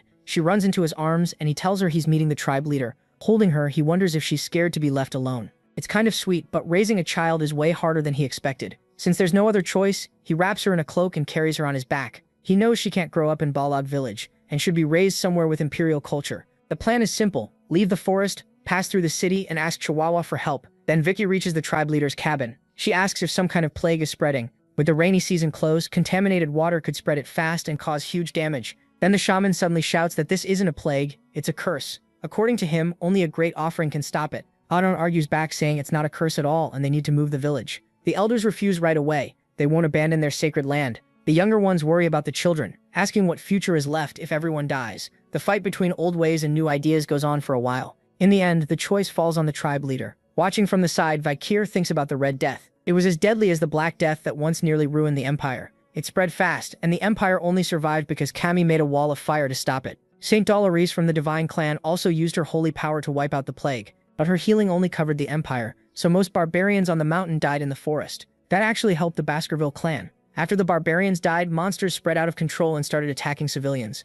Since the Baskervilles guarded the mountain border, Hugo used that crisis to gain even more power and influence. Suddenly, Vikir raises his hand and gets the leader's attention. He says he knows how to stop the Red Death, and he'll do it, if only to ruin Hugo's success. Sometime later, a goblin is hung upside down by its legs. They drop it into a pot of water, then pull it back out before it drowns. Its body is now covered in red spots. Iron de Soul says Vikir was right. Every monster they dipped into the water came out infected. MC explains that dirty water is the biggest source of infection, so they need to boil it first. Still, as he looks at the remaining monsters, he wonders if that alone is enough. Soon another goblin is thrown into boiling water. Iron de Soul panics, saying it died the second it touched the water, and Vikir tells her to let it cool first. The last two are put in after that, and neither one comes out infected. That proves his idea was right. Boiled water is safe to use. Even the tribe leader praises him for it. Thanks to him, they finally see some hope, but he warns them not to relax yet. The disease can still spread through the air. Even after basically saving the village, one person still isn't happy. Of course, it's the shaman, who points out that the rainy season is coming, so avoiding water won't be enough. Vikir agrees. Once the rains come, the river will rise, and the damp air will carry infection too. That's why the village needs to relocate. But they've already argued about this. Many still refuse to leave the sacred ground. The protagonist answers that they can move without truly leaving it. A few months pass, and the rainy season finally begins. The river swells and turns dry land into a swamp. Even the elders are shaken. They've never seen anything like it. Nearly the whole forest floods, except for Balak village. Men shout for the ropes to be tied tighter. They're securing ladders that connect to raised platforms. The entire village has been moved up into the trees with ladders linking one home to the next. The villagers are relieved that even with all the rain, they stayed safe. They thank Vikir, calling him the one who saved them all. MC thinks the many huge trees in this area turned out to be a big advantage, while the little girl calls out that she wants to stay with Uncle. Then something suddenly grabs his attention. He spots a creature sneaking toward a pair of distracted men. A giant snake bursts from the river and attacks them, but an arrow quickly kills it. Agen the Soul fired the shot, annoyed that this overconfident beast dared show up. As they look at the giant creature, Vikir asks if it's Mushusu, and Agen the Soul says it has ruled this area for years. Among the tribe, they call it Ka. The monster then charges and starts smashing the walkways connecting the homes. Seeing it wreck what everyone worked so hard to build, Vikir rushes in and activates Osiris Leayan in his fist. With his blade ready, he says he's going to teach it a lesson. Then he unleashes the 6th Baskerville technique and lands a massive slash on the catfish. Badly wounded, the monster lets out a scream. He just keeps his eyes on it. Realizing it can't win, the creature starts to retreat. It slips back into the river, while Vikir watches. The two men from earlier manage to grab onto a tree before falling in. Right after that, the whole tribe starts cheering for the protagonist, who drove the monster away. They call him the great hero of the Balak tribe. The old elder looks clearly annoyed by all the praise Vikir is getting. Meanwhile, the wild waifu gazes at him with open admiration. Sometime later, we're back at MC's cabin. Food is being served, and the little niece he rescued happily starts eating. Aang is there too, enjoying the meal. Both of them praise Vikir's cooking, while he stares back in silence. Aang says she doesn't remember being invited, but she couldn't ignore a smell that good. Watching them bicker, the little girl says they look like a couple.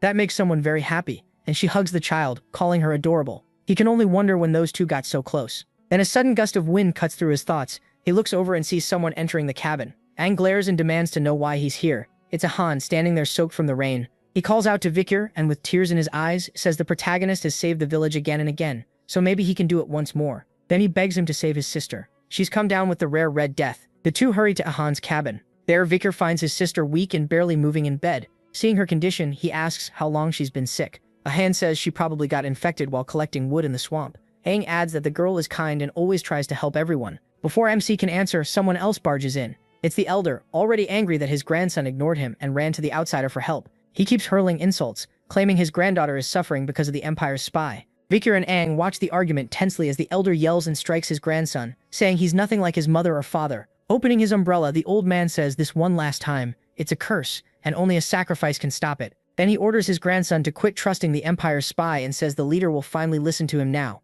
Ahun can only stand there crying, his cheek bright red. Then Vikir speaks up. There is a cure. He turns to Ahun and tells him to wash everything his sister used with hot water, then burn mugwort leaves to keep insects away. That should buy them time until he finds the cure. Ahun wipes his tears and says he'll do it right away. Aang then asks if he really can save her. Vikir says yes, but he'll need her help too. To save the girl, he has to leave the village. Only outside can he get the cure. The wild waifu snaps at him, saying this is no time for nonsense. He's part of the tribe now. He can't just come and go from the Empire whenever he wants. Vikir already knows that, and he also knows the chief will probably give up on saving Ayal. That's why he needs Aang to keep this secret, so he can leave and return unnoticed. With a serious look, he asks if she can do that. Faced with his resolve, the wild waifu hesitates, scared and unsure. Sometime later, the flood is still tearing through the forest. Someone moves across the river by stepping over floating tree trunks. It's Vikir, heading fast toward the Empire with something strapped to his back. As he keeps moving, he senses something. He stops at once, turns around and asks why someone is following him. The person behind him is Aang.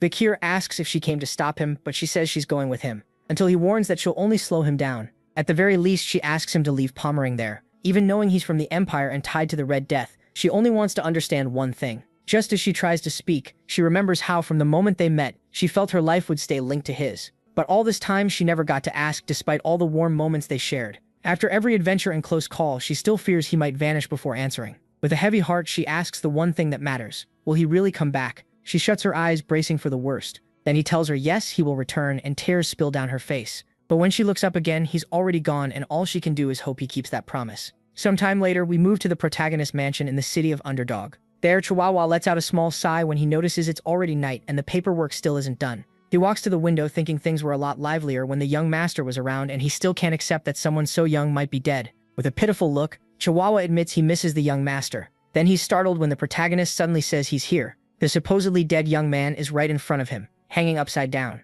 Chihuahua's mind races, wondering if he's lost it and started seeing ghosts. Dropping onto the windowsill, the protagonist asks how his favorite secretary, Chihuahua, has been. Later, after calming down a little, the secretary asks if he really fought a monster in the forest, got hurt, and ended up joining the barbarian tribe because of it. He still struggles to believe this isn't a ghost, and Vikir realizes that's why he was so terrified, then says his secretary hasn't changed at all. That makes the dog-like secretary burst into tears, saying he's just so glad he is alive. A second later, though, he asks who the child is, even imagining she's the protagonist's kid with a barbarian. Vikir explains they share the same bloodline, so they look alike, but it's not what Chihuahua thinks. Then he asks him to watch over Pomeranian while he's gone, and if possible, teach her the basics. Knowing that raising a child while running city matters won't be easy, MC tells him to find Cindy Wendy. Hearing that name, Chihuahua realizes it's the criminal he let go 2 years ago. Even then, he asks how he's supposed to find her, and he reminds him of the time he gave 10 billion to a girl. Since no one else is helping her, she should be easy to approach and likely with the child. If she refuses, he can tell her the protagonist is alive.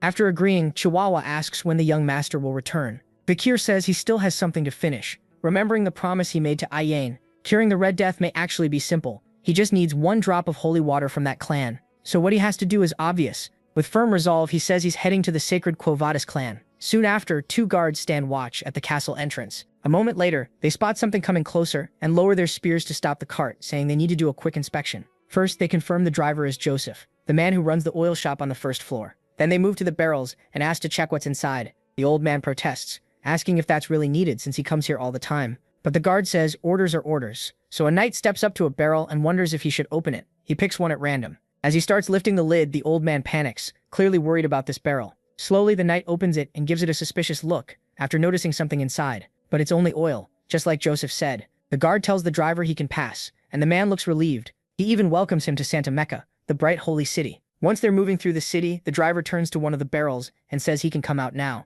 A hand suddenly smashes through the lid, startling even the old man who knew someone was hiding in there. The broken lid drops to the ground, and out steps a masked man in black, his whole body slick with oil. Wearing a plague-like mask, he says nothing. The driver says he kept his end of the deal by getting him into the city and asks if he can go. The masked man tells him to wait, then hands over the promised boar-bear teeth. He soon heads for the darker part of the city, while the merchant watches, remembering he stayed submerged in oil for over 2 hours, and thinking no normal human could do that. Sometime later, the man, likely Vikir, stands atop a building, watching the city. He takes off his mask, a little relieved, thinking this is the longest he's ever stayed submerged. Before this, his record was in the river Styx, where he lasted 7 minutes. Still, he made it into Quo Vadis territory. Santa Mecca is the clan's main city, home to 160,000 people. Under church rule, desire and greed are tightly controlled. People would ignore gold even if it lay in the street, because they're constantly taught to keep order and peace. Then a bell rings, and Vikir remembers that when the tower bell sounds, everyone stops to pray. Sure enough, the whole city freezes and begins worshipping.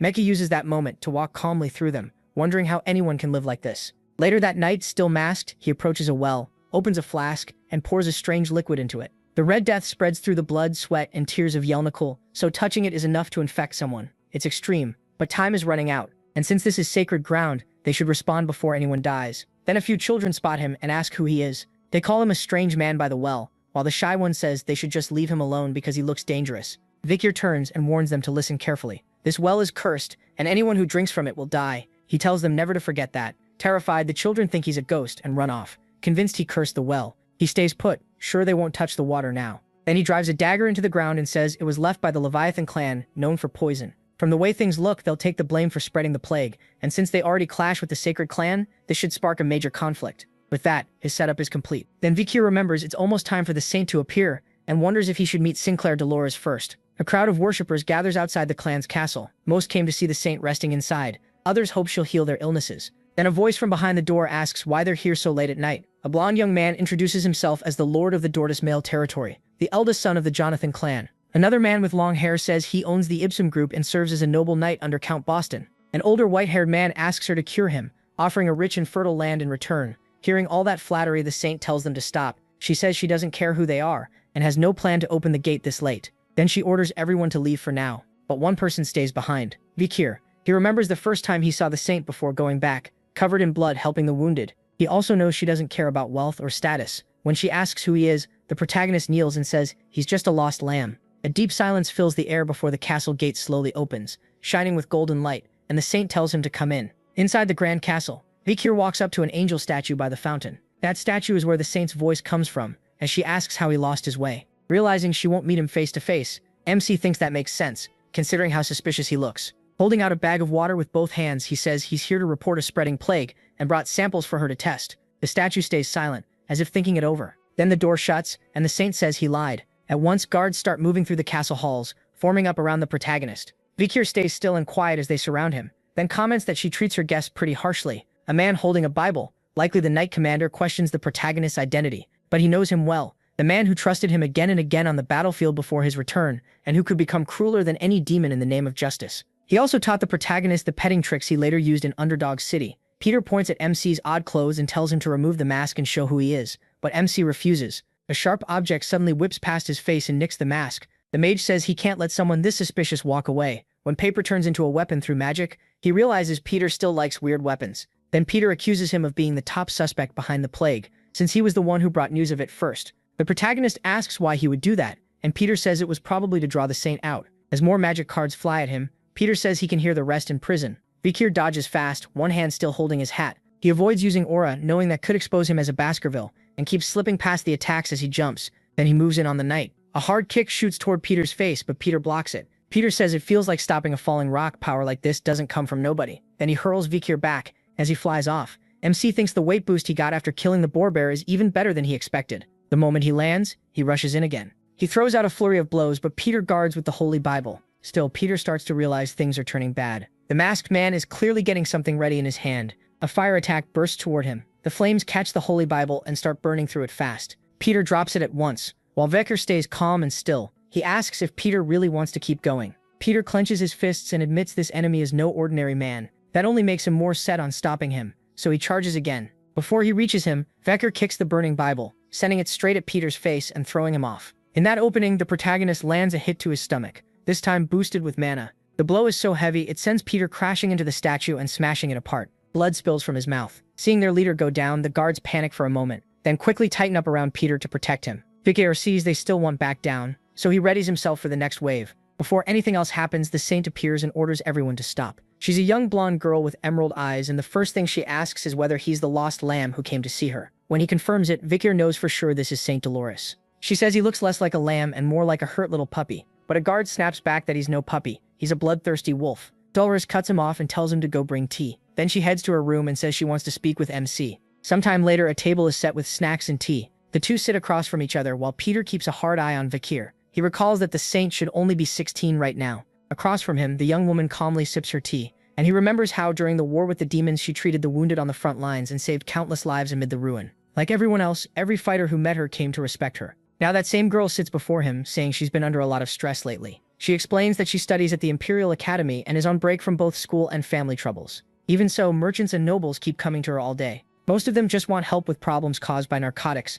and none are truly dying, so she wonders why people only care about what's right in front of them. Vicar answers that theology is really about understanding people, so that's only natural. She's surprised anyone still knows such an old line, but the protagonist says that matters less than the epidemic spreading through the city's sewers. Once she confirms the water is infected, Dolores asks in a cold voice whether he had a hand in it. He asks again why he would come warn her if he were behind it. Knowing suspicion is unavoidable, Vicar decides to show proof and starts preparing something. That sudden move alarms Peter, who instantly steps in front of the saint and makes her flinch too. Then tiny mana particles rise, green light wraps around MC, and he says he doesn't like hurting innocent people, especially not in his homeland. Dolores is shocked that he's using divine power and asks if he follows Loom. He ignores that and says suspicious people were pouring the liquid into the sewers. She asks if that's true and why anyone would do it. Vicar thinks the goal must be to bring down the family, and he already knows who could gain from that. Then he lays out a large map and points to Leviathan, saying they're the only ones who could make something like this and profit from it. He suspects the Leviathan clan plans to gather samples from the sick and use them for research. The bourgeois family could also be involved. Since rich people know money doesn't vanish after a plague, they can use the chaos to start new businesses.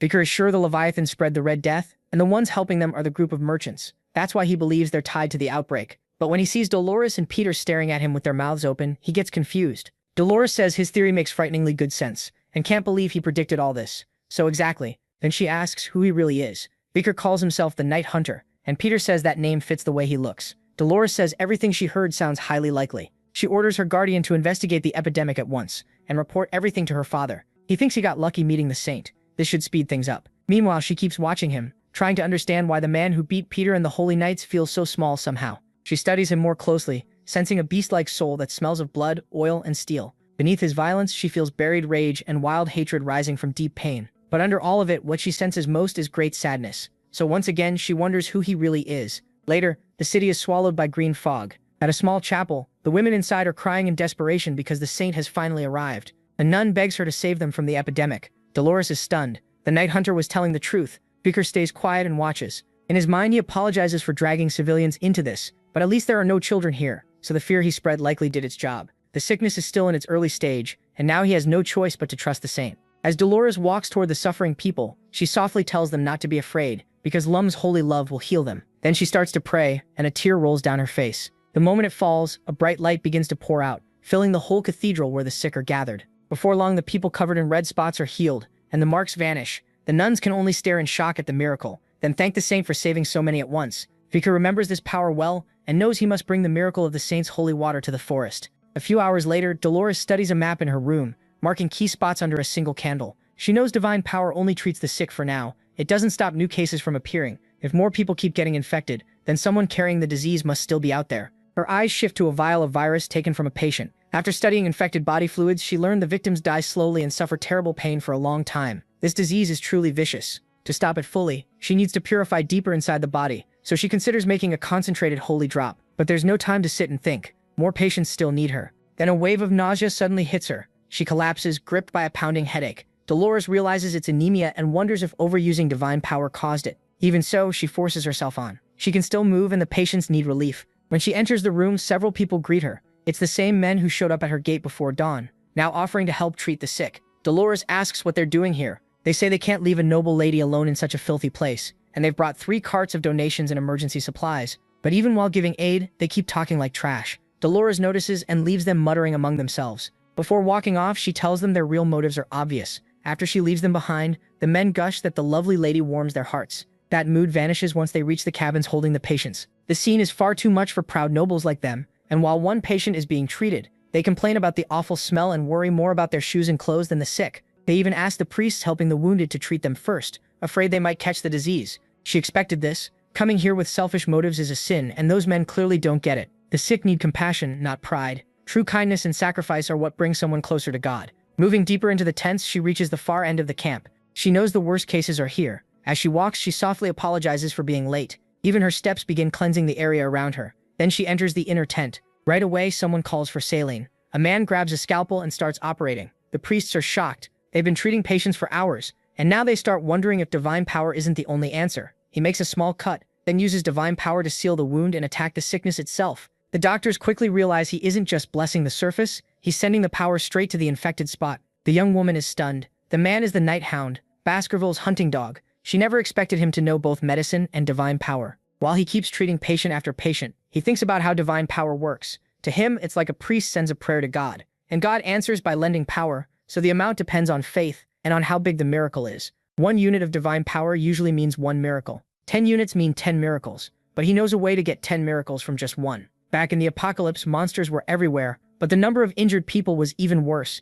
and divine power was never enough, so a new answer came from God. It was shaped by the faith and desperation of countless clerics. That's how a new rule for miracles was born. Even if the borrowed power came at a cost, people could use as much as their bodies could handle. This became known as advanced divine power. Because it happened during war against monsters, it was treated as an act of faith. Even non-clerics could use divine power if they were fighting those beasts. It could even be used after death. Then a child cries out for their sick mother. He promises he'll help her soon. After checking her, he sees she isn't just sick, she's starving. So he gives the child money for food and firewood.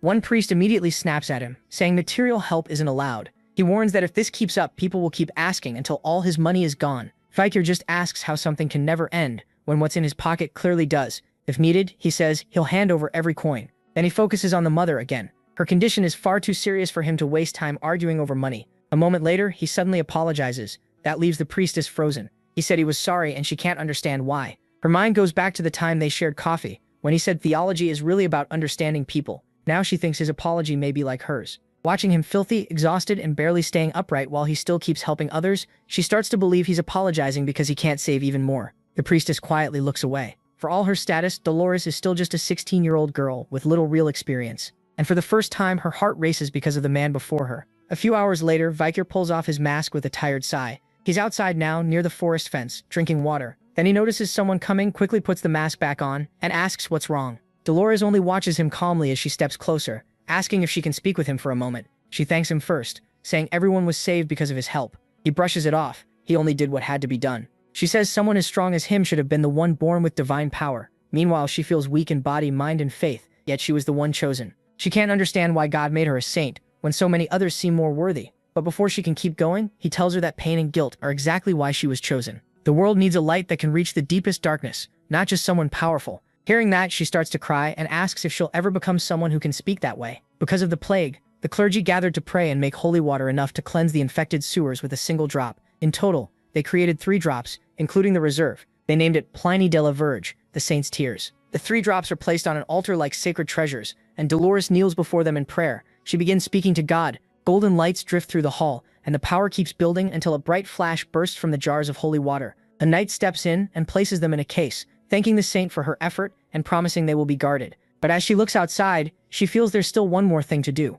So she heads to a place with an angel statue that looks a lot like her. There, a priest is praying with a rosary in hand. She calls him father and says she has news about the Red Death. The Pope tells her to come closer. He praises her offering and says he expects no less from his daughter. Then we learn this man is a leader of the church, Cardinal Humbert Luncavadis. Dolores thanks him and starts her report. She explains that the saint's tears purified the water running through Santa Mecca. She also heard children say a spirit cursed the well, and a glass bottle used to spread the plague was found there. After searching the area, they found something suspicious. She presents a dagger recovered near the well. He recognizes the emblem at once. It belongs to the Leviathan and Bourgeois clans. What shocks him is that they somehow made an artificial virus. His anger rises as he demands to know how those poison-crazed fools dared mock the divine. Soon his power shakes through the hall around her, and he calls for immediate war. Dolores stays silent. Then he brings up the young man calling himself a hunter, saying he's highly suspicious. He orders his daughter to seize him at once and force out a confession, but he's caught off guard when she shouts that the man is innocent. She stands firm and he asks what she just said. Dolores explains that the hunter did everything he could for the infected, and because of him, no more people died. Someone like that, she says, can't be evil. In a cold voice, her father says he understands. Even though she has never opposed him before, now she's defending a man. He slowly lifts his hand, filling it with divine power, as he says he'll question the hunter himself. A blast fires from his palm into the sky, visible across the whole city. At its highest point, it bursts like a fake sun. He tells her resistance is pointless, because paladins are already on their way after the so-called hunter. The men storm the house where Vikir had been, ready to seize him. They pound on the door as they enter, shouting that he is the Red Death suspect. But the room is empty except for the furniture. Back with her father and the saint, someone suddenly rushes in with terrible news. A young boy says one of the saint's tears has been stolen from the basement. Hearing that, Dolores is left in total disbelief. She realizes the man had been there to steal from her all along. With one tear in his hand, Vikir simply thanks her. Then he walks off and vanishes with the stolen treasure. At that moment, her memory drifts back to years earlier, when she was still a child. The wild girl had been attacked by a three-headed Cerberus. Her tribe tried to save her, but the beast couldn't be stopped. Cornered, she slipped, and loose rock broke away beneath her. She fell down into the forest. The impact knocked her out, and when her vision faded, she saw men standing over her with cruel smiles. Hurt and surrounded, the young girl couldn't resist. Sometime later, she appears with bandages around her head and a sword in hand, facing a much bigger man in an arena. The scarred bald fighter looks fully ready, while masked nobles watch for fun. Then he charges at the little girl, who is terrified and unsure how to react, but he's grinning like she's easy prey. She barely dodges and manages to nick his shoulder, but her alarm returns at once when he grabs her leg and hurls her across the arena. Blood spills from her mouth as she crashes down. The nobles just smile, entertained, and the bald man enjoys it too. The young girl cries, certain this is how she'll die, but thoughts of her tribe fill her mind and give her the strength to stand and fight again. As memories of her capture and suffering rush back, she paints war marks with her own blood and gets ready to fight. We never learn if she won, but now she's hanging on a cross. Her eyes are empty, full of despair. As her tribe's memories fade, she has nothing left but to give up. Then a vial filled with red liquid appears in front of her. The sight of it makes her freeze. That's when she notices a young man watching her. He only tells her one thing: run.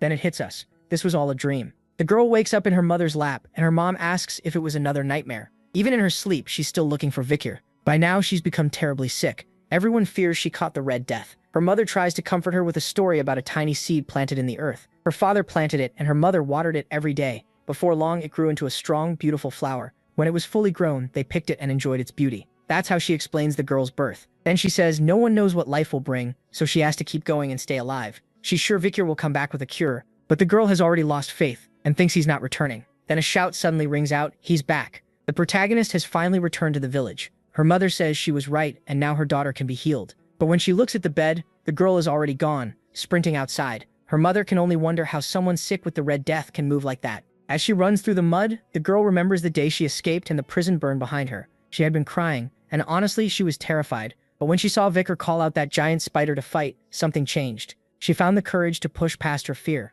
After the brutal battle, he was thrown aside, clothes torn and barely alive. That was when she looped a rope around his neck and dragged him away with her white wolf. Back in the present, she's worn out from running just to reach him. Vikir asks how she made it here since he heard she had the Red Death. Before he can say more, she leaps at him and hugs him tight. The impact sends both of them crashing to the ground. MC says his back would have snapped if he hadn't used mana, and adds that she looks a lot better now. Still crying but smiling, she welcomes him back and he tells her it's good to be back too. A few hours later, inside the hunting tent, Vikir stands with the villagers around a sick girl. He opens the wrapping that holds the saint's tear and brings the glowing vial close to her. The holy power alone heals her, and a hun breaks down as his sister's marks vanish. The villagers realize the light itself was enough to erase the Red Death. Vikir really found the cure. He asks how many patients are left, even in tribes close to wiping out. Then he tells a hun to gather every sick person in one place. He plans to use this moment to make the other tribes owe them. As for the monster fish they ran into earlier, he says he killed it on the way back, and tells them to cook the meat and share it. That only makes the other tribes feel even smaller next to him. Vikir cuts it short. They have no time to waste and need every tribe at the river now. A few hours later at the river, the tribes start arriving, one after another, answering Vikir's call. He walks to the water with the vial in hand, and lets a few drops fall in. They spread through the river, poisoned by the Red Death. Soon the water shines gold, and the sickness starts disappearing. In seconds, the whole river is purified. Now the water is safe to drink, and can even heal disease. Vikir tells the tribal leaders that drinking it is enough. The sick rush forward and drink. Almost right away they feel better. Their bodies grow lighter and the Red Death is gone. One tribal leader offers to make him a shaman, but he refuses. He turns it down without hesitation. Then someone slams a foot into the ground. The sound makes Vikir look over. It's the leader of the Jagachat tribe. He calls on the deep forest people and asks who the hero is that purified the land. Everyone starts stomping and shouting his name. Even the women cry out for the one who saved their families, and the whole forest. Before long, Vikir's name echoes through the mountains and woods. To them, he's become the new savior of the wilds. The protagonist realizes the Poison Clan's crime has turned into an opening for him. If he wins these tribes over, he may gain enough strength to stand against all of Baskerville, and maybe use it to deal Hugo a heavy blow. His thoughts are cut off when a leader suggests a huge festival, but Vikir says there's something more important first. They need to find whoever spread the poison through the forest. In the dark, the tribal priest appears, and from his thoughts we learn he did it. He even infected his own niece. All of it was part of his plan to take over the forest. As he steps out of his cave to check the damage, he realizes everything has gone wrong. People are smiling and celebrating, with no sickness or fear left. He can't understand it. Before the ritual began, everyone was struggling to breathe. Even his granddaughter is healthy now, leaving him completely shaken. He runs off, yelling that this can't be real. At last, he reaches the river he poisoned himself. The fish are alive, and he realizes the sickness is gone. The water is even cleaner than before. His whole plan has collapsed, and he can't figure out how. Then Vikir speaks up, saying the river looks very clean and asking how the shaman is doing. The shaman lashes out, calling him an imperial brat, and demanding to know when he got there. But then he notices the truth. He's surrounded. Vikir says this is exactly what he expected. The man who spread the Red Death through the forest was the shaman. Before returning, he had heard an old story about a man in the forest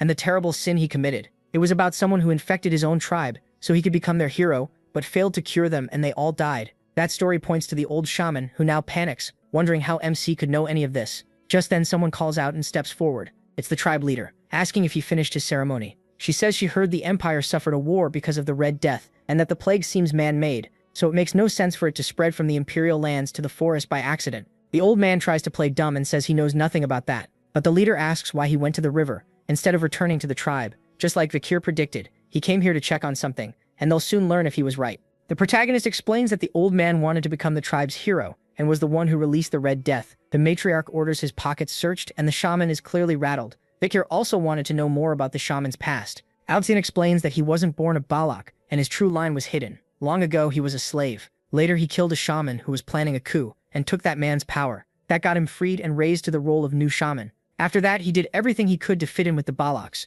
doing filthy jobs no one else wanted. He was even used as bait during dangerous hunts. Only when he grew old and his hair turned white did people finally accept him. Vikir guesses that now, in old age, he wants to claim the power and respect he never had when he was young. That's why he ignored the matriarch and tried to rule the forest, but she cuts him off and orders him to show the pouch now. The old man looks nervous. Still, he starts pulling things out, saying he only saved some flour for after the ceremony. Then he suddenly drops the pouch and it falls into the river, spilling everything inside. As he desperately cries that his hands failed him, the matriarch says this is exactly what Vikir described. He really did throw the pouch into the river, just like MC said. Now its contents can't be checked that way anymore. Furious, the old man argues that if he is talking about an antidote, then he's basically accusing him of spreading the poison. He demands the matriarch punish this imperial outsider for staining the shaman's honor, but she replies that no one should be judged without proof, so if he's truly innocent, she will protect both him and his honor. Because of that, she calls for an Iliad. The moment he hears that, the shaman turns pale. An Iliad is a duel used when words can't settle a conflict, and the Valak backs the winner. Then his grandson steps in and says he has always preached respect for tradition. Since the Iliad is one of the Valak's traditions, he should honor it now. The shaman is clearly annoyed by his own grandson. Still, he can't refuse the challenge, so he sets the Iliad for 4 days later on the night of the full moon. But Vikir steps in and says he won't wait that long. He's sure the one being challenged picks the date. That's the tribe's rule. So this was the protagonist's plan all along. Force the shaman into calling for an Iliad. A few hours later, the tribe gathers, and the matriarch starts the duel. Warriors form a ring around them so no coward can run. She calls on the ancestors in the mountain behind them to watch. Under their eyes, no dishonor will be allowed. They will judge who is right and choose the victor. As Balak warriors, both men must prove their truth. Ayen says it would be best if Vikir ends this in one strike. The old man grows bitter, feeling like no one is on his side. Then he cuts his finger and smears blood on the ground, saying weapons aren't the only thing he can use and everyone will shout his name when he wins. A skeleton rises from the earth. 3 more crawl out and the shaman mocks Vikir, telling him to watch his blind spots. He can't believe a kid who's only been here 2 years could beat someone who knows this land so well. He yells for MC to come out, swearing he'll kill him, while MC quietly watches his arrogance.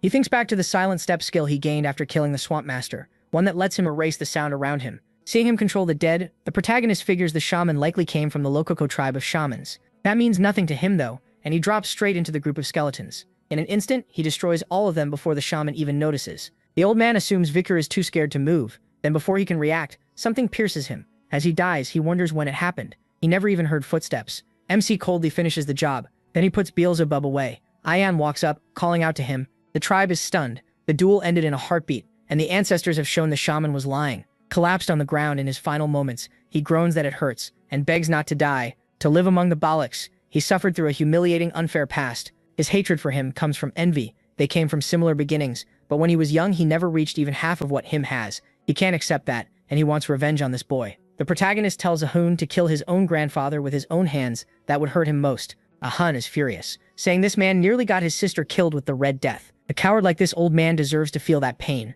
not anyone's pity. But then it becomes clear, the shaman had one last plan. He's been drawing a spell with his blood. Soon the tomb holding the ancestor's body starts to glow, then bursts open with a bright light. Purple mist spreads over the mountain, and the tribe panics, wondering what this strange power is. Ahun is horrified to see his grandfather getting back up. Even Voice here is shocked. He's sure he struck the lungs. People ask if the shaman isn't scared of the ancestor's anger, but the elder's eyes turn fully black, and with a twisted grin he asks what he should be afraid of. MC immediately understands. He rushes forward, saying they have to kill the shaman now. Before he gets close though, an arrow flies in and stops him. The shaman says it's already too late, leaving Ahun confused. Then they see the shot came from halfway up the mountain. The elder looks pleased, saying the ancestors have made their choice, so he'll leave the judgment to them. Now it's clear he resurrected one of the savage ancestors as a zombie. Ahun is shaken by the undead archer, and Vikir says a shaman like this shouldn't be able to do something so great. Then he notices the old man has become undead too. Calling up his soldiers, the shaman says they shouldn't look so surprised. There isn't only one grave on this mountain of warriors. He starts to run, but his grandson stops him. Ahun demands to know how far he's willing to sink. Before Ahun can loose an arrow, it's sliced in half. Looking up, he spots someone on the mountain peak. It's an undead ancestor of the Baloks, likely a former leader, and she lets out a roar at Ahun. Before she can act, an arrow drops the warrior. That shot came from the Balok leader, who orders everyone to get ready. She says the enemies before them are just puppets, and the only respect left for them is to send them back to the dead. Even if they're shaken, the warriors ready themselves. Then the clash between the undead and the living begins. Powered by forbidden magic, the undead quickly take the lead. The humans are forced to duck, hide, and struggle to stay alive. One corpse roars and charges, but it gets taken down by an arrow. Then several more fall at once. There's a reason the current Balok leader is counted among the strongest. Viktor knows it too. She's on the level of a veteran knight. This is the knight Foxakia, a fighter said to be able to stand against an empire. Ayard says that if the matriarch is here, they should be safe, but he tells her to come with him. They need to chase the fleeing shaman right now. He looks toward one of the chairs and says he needs her to handle something. The little monkey quickly runs off, while the shaman turns thoughtful. He knows reviving the ancestors isn't enough. With Aegir around, he still can't relax. She's a genius and the strongest person in the village. Even so, he smiles darkly, sure that not even she can deal with what's coming next. Deeper in the forest, Bakir and Aegir get into position to ambush him. The shaman stands inside a circle, carrying out some kind of ritual. The protagonist wonders why he came to this place filled with pillars. Ayan isn't sure either, but she knows they can't let him keep going, so she decides to put this old man down with one arrow. Her shot flies fast, and it looks certain to hit, but just before it lands, the old man says it's over. A hand bursts from the ground and catches the arrow between two fingers. Bakir and Ayan are stunned. The shaman says his summoning worked. Just as the legend said, this one rested alone deep in the forest. The skeleton's thin hair starts to grow back, and its body begins to rebuild itself. It's the divine archer Adonai, the very one from the old stories, the same man who fought the madam. Both of them are horrified to see him standing there. They realize this is the legendary archer from the ballads. The undead warrior rises, draws his bow, and fires with such force that the shockwave cracks the ground. Viktor uses Beelzebub to knock the shot off course, but he quickly realizes it's an aura-filled arrow. Even deflected, it still does heavy damage. Then he sees that Ayan has been hit. Her wound is burning, and he realizes Adonai's arrow is poisoned. That confirms the old legend about Adonai fighting the madam was true. His bow was made from the remains of the eight-legged madam. Vikir does everything he can to defend himself, and when the attacks stop, a huge scar is carved into the ground. Even after blocking them, the situation is still bad. Ayan even tells him to run and leave her behind, but the shaman cuts off any chance of escape. He won't let anyone live, and he orders Adonai to kill them all. With that command, another shot tears toward the two youths. Before it can strike, the tribe leader stops it. The shaman is stunned, and so is everyone else. The mana arrow in her bare hand slowly breaks apart, then bursts as she crushes it in her fist. Burning with rage, she calls the shaman's name, and all he feels now is fear. She came here because she sensed a huge aura. Now she knows that was the right call. Hiding behind the ancestor, the shaman screams the woman's name. Tammy warns her the arrow was poisoned and the wound needs treatment right away. But the woman is brutal. She simply squeezes her hand and forces the poison out. Viktor realizes she exploded the mana inside her body to cleanse her blood. Annoyed, she stares at the shaman who is trembling in fear. She says she doesn't care about his betrayal right now. She only wants one answer. Is that man really the divine archer Adonai? When he says yes, the shaman adds that she's facing someone she would never dare challenge. That only makes her smile. She tells Viktor and her daughter to stay back. Now this mother-in-law is going to bring the hammer down on the ancestor. Before the fight starts, she says it's an honor to meet him, even in a moment like this. The two legendary archers face off, each reading the other's moves. But Vikar's mother-in-law moves first, sliding to the side as she readies several arrows. At the same time, she unleashes a full barrage at the undead archer. He calmly avoids them and fires back. Akia dodges that shot too, and the instant she lands, she prepares another attack. Across from her, the legendary archer gathers his aura. Their fight is so fast and fierce that only the trails of their movement can be seen. Vikar says this is a clash between master-level aura users, something so rare he never thought he'd see it. Meanwhile, the shaman uses the eye on his finger to watch the fight and sees that Aquila is matching Adonai blow for blow. Even so, he just smiles and says that still won't be enough. Adonai is already dead, so she can't truly kill him. He'll keep fighting until his aura runs dry. When an arrow nearly grazes her, she realizes a long-distance battle will only put her at a disadvantage, so she studies him more carefully and sees that his strength, power, and speed are almost flawless. But one key thing is missing. A black arrow flies straight at her and she fires one of her own. The two arrows collide and trigger a huge blast through the forest. Out of the smoke, Aquila rushes in after Adonai and swings a kick at his face. He slips away with ease and she misses. A single slash from his dagger tears through the trees around them, but she still manages to avoid it and catch his dagger with her own. Right after that, she kicks his knee to throw him off balance, locking up the legendary archer for a moment. Then she notices another arrow coming, so strong it sends a blast of wind into the sky. Even Aquila gets pushed back by the shock. Furious, she glares at the great ancestor and sees the hit actually did real damage. She wonders if he's holding back because he's dead, or because he doesn't want to hurt his own descendants. As she readies a final arrow, she decides the only mercy left is to end this state he's trapped in. Then she lets the shot fly. But just before it lands, Adonai stops it at the last second, a black flash covering his face. Aquila is stunned when she realizes it wasn't really him. The arrow was caught by a dark, evil energy spilling from his wound. That energy starts taking shape and fuses with Adonai, taking full control of his body. This is clearly the shaman's doing. Since Adonai resisted the necromancy, he decides half measures won't work and forces him to keep fighting until every threat is gone. Once that aura fully merges with him, Adonai looks far more terrifying. The power inside him spreads through the whole area, and for the first time, the Balak leader is truly worried. Black flesh covers his muscles, repairs his wounds, and crawls over his whole body, until he looks less human and more like the tribe's true demon. As that frenzy grows, a huge shadow appears, and it turns out to be a giant turtle drawn in by the chaos.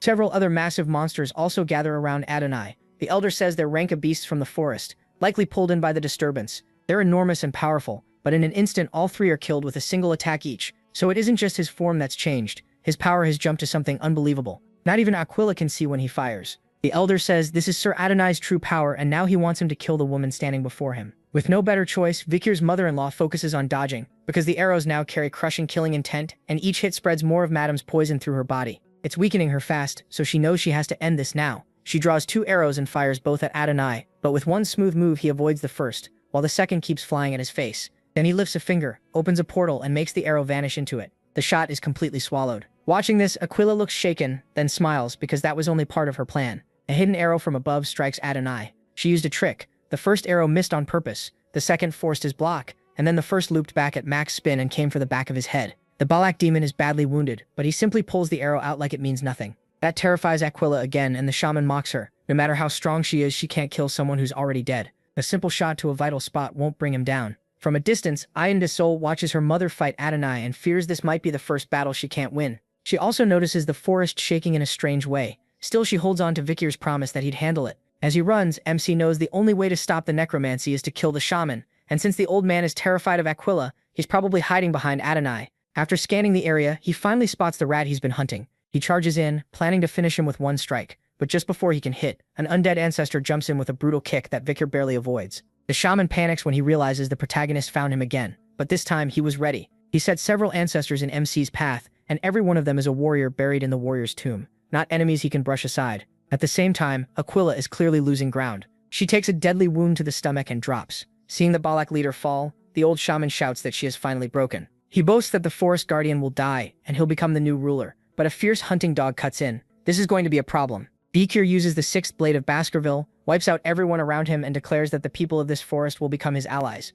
Then he turns to the shaman and asks if he's finally done daydreaming. The old man freezes in fear and screams for Adonai. Adonai instantly launches an attack at him, but Aquila slams him with a kick and interrupts him at the last possible second. The arrow veers off course, giving Vikir just enough room to avoid it. Now completely furious, he goes straight for the shaman. The old man tries calling for Lord Adonai again, but his hands are already gone, so he can't form the seal. He stares in horror, trying to understand what happened, but then realizes he doesn't even have a body left to feel with. Vikir cuts down the coward so fast it's effortless. And then we return to the Balak fight. Aquila is still being overwhelmed by the undead, and after collapsing from the attack, she's close to death. But before the undead can finish her, its body starts crumbling into dust right in front of her. Soon, all the other undead begin falling apart too. The tribe leader, barely catching her breath, stares at the ancestor in confusion as he also starts fading away. Before he disappears completely, she reaches out and takes his hand, asking him to rest in peace. Then a sharp scream suddenly rings out. It's coming from the elder's still living head, and of course he's yelling at Vikir because his plans were ruined again. The protagonist admits the old man is more capable than he thought.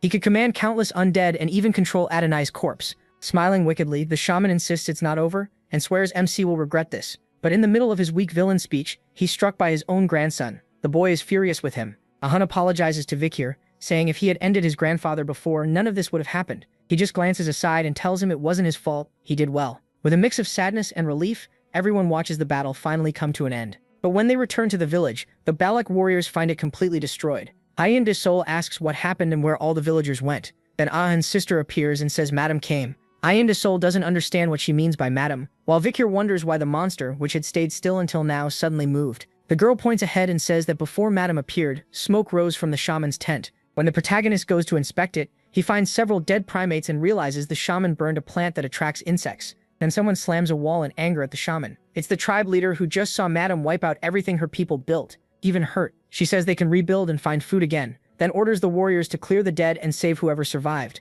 Ayenda's soul is crushed too, especially when she finds her wolf barely alive with green liquid covering its legs. Crying, she apologizes for leaving it behind, and we learn why the eight-legged madam is called the forest's evil goddess. She is a disaster born from darkness itself, and because the Balaks see her as part of nature, they won't seek revenge. But Vikir isn't Balak. Later, at a cave entrance beside a campfire, he approaches the matriarch to ask about something. He wants to know more about the eight-legged madam. The request catches the matriarch off guard, so Vikir shows her a record he found earlier in the Lokoko tribe. It contains notes on Madam's poison, witness accounts, and even where she hides. Still, he doesn't get one thing. If everyone fears her, why not unite and fight? The matriarch says the Balak have records too, including what happened when Lord Adonai faced Madam. In that battle, the divine archer managed to cut off one of her legs, but that was only the start of the nightmare. Another leg grew back in its place and split into two. Her legs were the only parts that could be hurt, since the rest of her body couldn't be pierced. The records also say everyone who took part in that battle was poisoned, and from the injuries she herself took from Adonai's poison arrow, she says she can now understand just how terrifying Madam really is.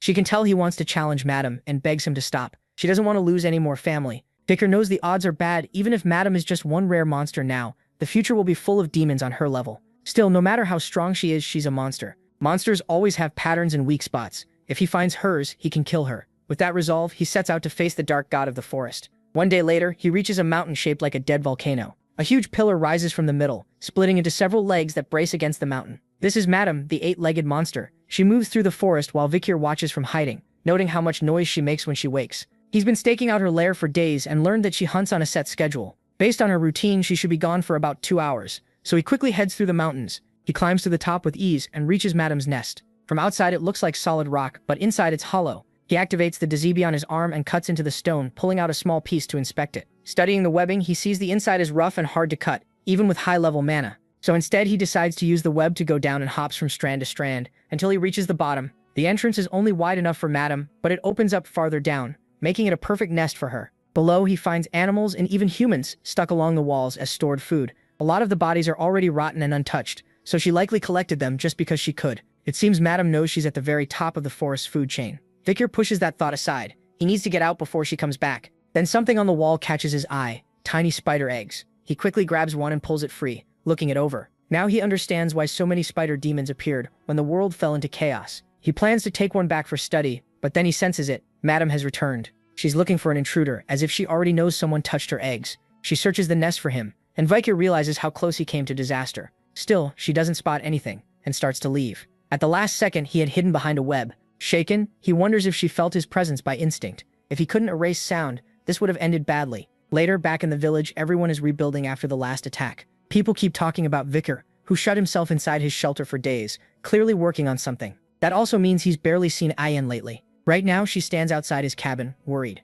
Her mother told her he was asking about the web lady, so she warns him that no warrior can beat that monster, and asks if he's really planning to fight her. Even her little wolf lost a leg just from touching the poison. She's scared she might lose him too. Before tears can fall, Vikir calls her inside. He says he needs to show her something. When she steps in, she finds him surrounded by notes, studying like a scientist. She asks what all this is, and he says they're records about Madam gathered from the forest tribes. He's been studying her web strength and skin toughness, and even stole one of her eggs from the cave. The second Asian hears he entered the giant spider's lair. She gets even more anxious. She's sure now that he really means to fight Madam, and offers to help, but Vikur tells her she's still hurt and would only slow him down. He also says he'll be leaving the forest soon because there's something he must do. A little down, Ayeon admits she already knew that. Then MC says something she doesn't expect. Once he's done with everything, he wants to come back here. But before that, he has to protect the place he wants to return to. As Ayeon looks over the wall covered in sketches, Vikur says he already knows how to kill Madam. He won't let what happened to Bakira happen to anyone else. Even then, Ayeon stays serious and says calling it a hunt is way too bold.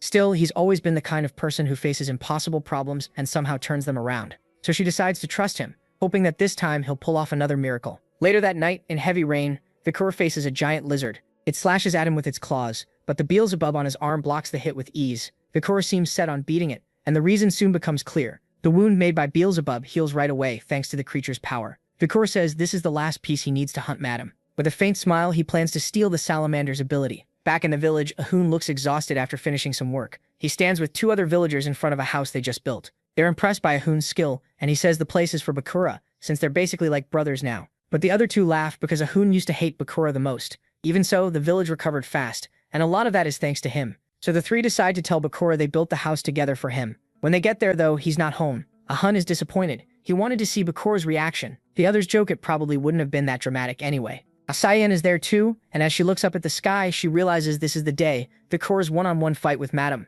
She prays the great warrior blesses his battle against that disaster. Soon, he stands on top of a mountain, looking up. Rain is coming, and he says the heavens are already mourning the spider's death. She's likely asleep now, which makes this the best time to strike. He's prepared for dozens of things that could go wrong and already planned how to answer each one. Now it's time to begin. Vikur jumps into the spider's lair. Deep below, Madam waits with poison dripping from her mouth, her face terrifying enough to scare anyone. Like a true spider, she sleeps upside down from a web. That sleep ends now because Vikur rushes in with Beelzebub and cuts off one of her legs with the 6th Baskerville technique. Madam wakes at once, sees the missing leg, and flies into a rage. The protagonist remembers Adonai's record. The severed leg splits into two, just like before. Using that new doubled limb, Madam strikes at him, but he dodges and stays locked on his plan, hitting her again and again, from every direction like lightning filling the cave. Madam can barely do anything but take the hits. To stop him, she spits venom, but he avoids it all with quick movements. Then one splash on the wall sends a stray drop onto his arm, and the poison spreads instantly. But Vikur already planned for that too. He cuts away the poison flesh and restores it with the salamander's healing power.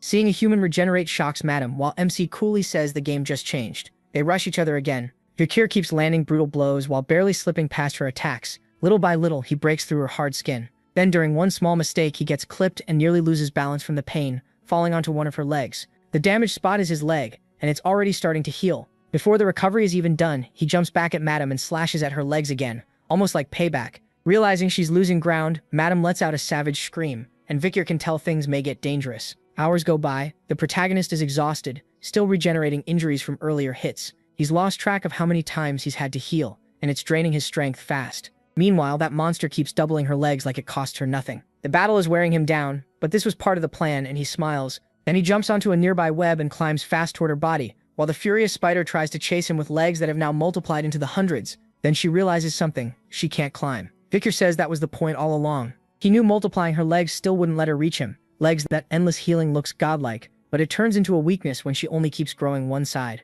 Still, she doesn't give up and fires a web at him, but MC slips past it. He was ready for that move from the very start. Her web is tough, but it has one big flaw. Even if normal fire can't burn it, the purple flames of the underworld can light it up like dry wood. And with all the bodies she stored here, the cave is packed with gas. In a sealed place like that, one spark is enough to set everything off. With a cold stare, Vikur tells her she's built up too much karma from abusing her power, and now it's coming back on her. Then he sets off the purple flame explosion on one of the stored corpses, and the whole cave erupts. A little earlier, he had been studying the lady closely. He remembers the practical exam when he ran into Cerberus after it got pushed out of its land. That made him realize the tribe had only been hunting near the mountains because the lady kept expanding her territory. From that, he figured out her real plan. She was using the tribe to drive away demonic beasts like Cerberus. That way, infernal fire, her worst weakness, would stay far from her. Keeping her weakness so close was reckless. And with a precise strike plus the skill he gained back then, he turns the cave into total ruin. All the spider can do is watch the blast form inside her own nest. Stunned, hellfire swallows her, along with the souls of the monsters she had kept there. Sometime later, Vikur has already made it out of the mountain.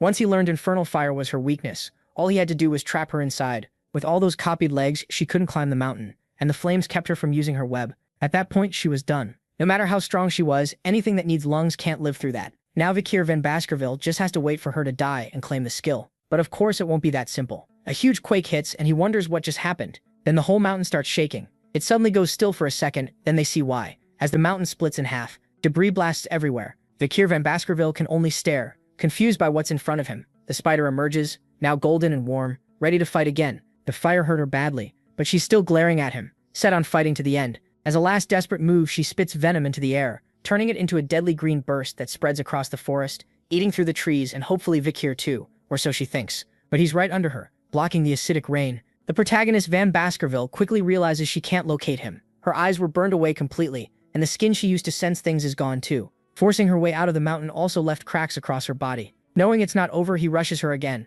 Moving fast, he lines up his next strike at one of those cracks, and slams in with the sixth fang of the Baskerville, like it's the finishing blow. But he's too drained. The hit doesn't even break through her skin. So Vikir van Baskerville retreats to a tree, knowing one strike won't be enough. If needed, he'll keep hitting her until it works. Then the spider's blank, lifeless eyes start to split like old skin, and fresh shining eyes appear underneath. MC is shocked, and before he can react, one of her legs slams into him. He gets launched across the forest, crashing down like a meteor, and tearing up everything in his path. He knows he messed up. He never thought she could regrow specific parts, while her legs are healing slowly, likely from exhaustion. Broken and unable to even stand, he can only feel that monster getting closer. He tries to rise and keep fighting, but then someone appears and asks why he's wasting time on this monster instead of leaving the forest and finishing his real goal. He was brought back to take revenge on Hugo, not fight pointless beasts. Then we see who's saying it. It's Vikir himself, the one from before reincarnation, scarred and full of hate. That version says he's grown soft and dull since coming to the forest, and he needs to remember his hatred for Hugo, the same hatred he felt at the very end.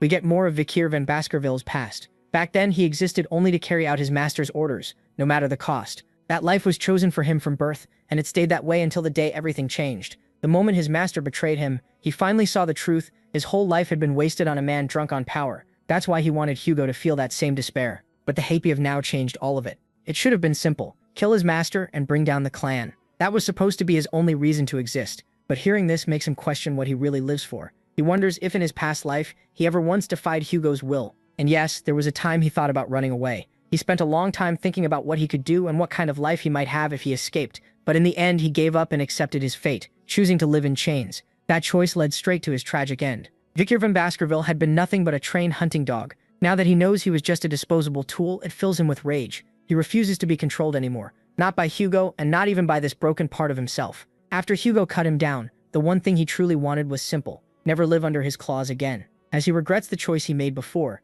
those dark voices start to fade. They lose their grip on him, but the spider hasn't faded at all. She's already moving in for the killing blow, with a sharpened leg. Still, his hunger for freedom at last lets him dodge at the final second. He rolls across the ground because he can't regenerate anymore. In his heart, he knows that once he's truly free, he'll still seek revenge. But he also has people and a place he wants to protect and return to. As he struggles to stand, he says he'll live by his own will from now on. That's why he has to get back up and fight, so nothing can control him again. Then a figure with pointed ears appears and an arrow strikes the lady's leg, stopping her attack on Vikir van Baskerville. 2 more arrows follow and wound her even more. The help catches him off guard. Looking past the monster, he sees several people gathered on the mountain, firing from above. Leading them are Fayan and her powerful mother. They shout that they came to fight beside Vikir van Baskerville. And it's not just them, but the whole Balak tribe. After everything he's done, they all want to stand with him. So they rush the spider, yelling that they have to protect the hero of the forest. In truth, their arrows are like bug bites to her. They do almost nothing. But that brief opening is enough for him to start regenerating.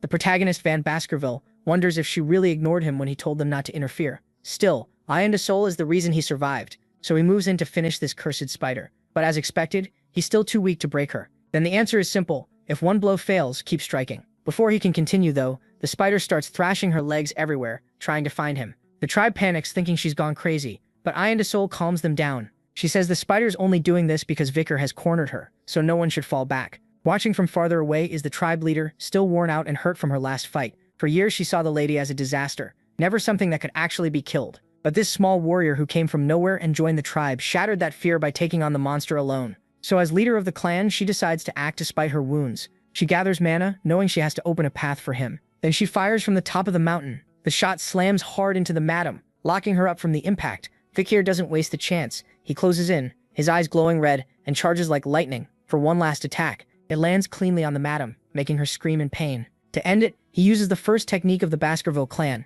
the deeply piercing fang. Iwanda Sol realizes he's entered the madam's body, and inside, he triggers the second technique, then the third, fourth, and fifth. The madam sprays venom wildly in every direction, the clear sign that her end has come. And Vikir, who had been chained by desire until now, knows he won't live as a bound hound anymore. From the spider's eye, tiny blows start cracking the chains that bound him. Then he bursts out of the monster like a storm. Using the sixth crushing fang, he finally ends the battle. When Vikir comes out through the giant spider's eye, the barbarians are left speechless. After that final hit, the madam finally drops. As she falls, thick smoke spreads everywhere. In the middle of it, MC collapses from pure exhaustion. But even after winning, the venom in his blood is eating him away. Barely holding on, he checks the madam and sees she's also close to passing out. Seeing his chance, he knows he has to get rid of the venom fast. But he's out of strength and blacks out on the spot. Then, like something else is moving him, his arm rises. Beelzebub reaches toward the madam, and we see her restored to her full monstrous form. Then Beelzebub and the creatures already absorbed come out to face her. The first one in is Cerberus, the three-headed dog, locking the madam down with a rush of bites. That gives Beelzebub an opening to close in with her pincers and absorb the madam's power. From far away, Vikir hears someone warning that the area is full of venom. He opens his eyes to Ahin yelling at him not to die, then shuts them again while lying there, surrounded by the tribe. He calls Ahin's name, says he's fine, and jokes that she should lower her voice so he can rest. Hearing him joke in that condition, Ahin finally breaks down. She cries out, calls him an idiot, and tells him never to do that again. Beelzebub on his arm looks very pleased. That's when we learn the 8 legs madam's deadly venom has been added to the glutton. Sometime later, the whole tribe is sprawled out drunk and worn out on the ground. Meanwhile, the leaders of another tribe sit together and calmly share a drink. Vikir looks pretty tired and says the festival has lasted 3 weeks because these people seriously love to party. Nearby, a big white wolf looks thrilled. It's Bakalaga, now down to 3 legs, but still happy to see him. Even after losing 1 leg, she found another wolf to lean on, and now she just needs rest. Vikir then studies his hand with a suspicious look because after fighting the madam, not even fully killing her by himself, he managed to use his clan's 7th technique.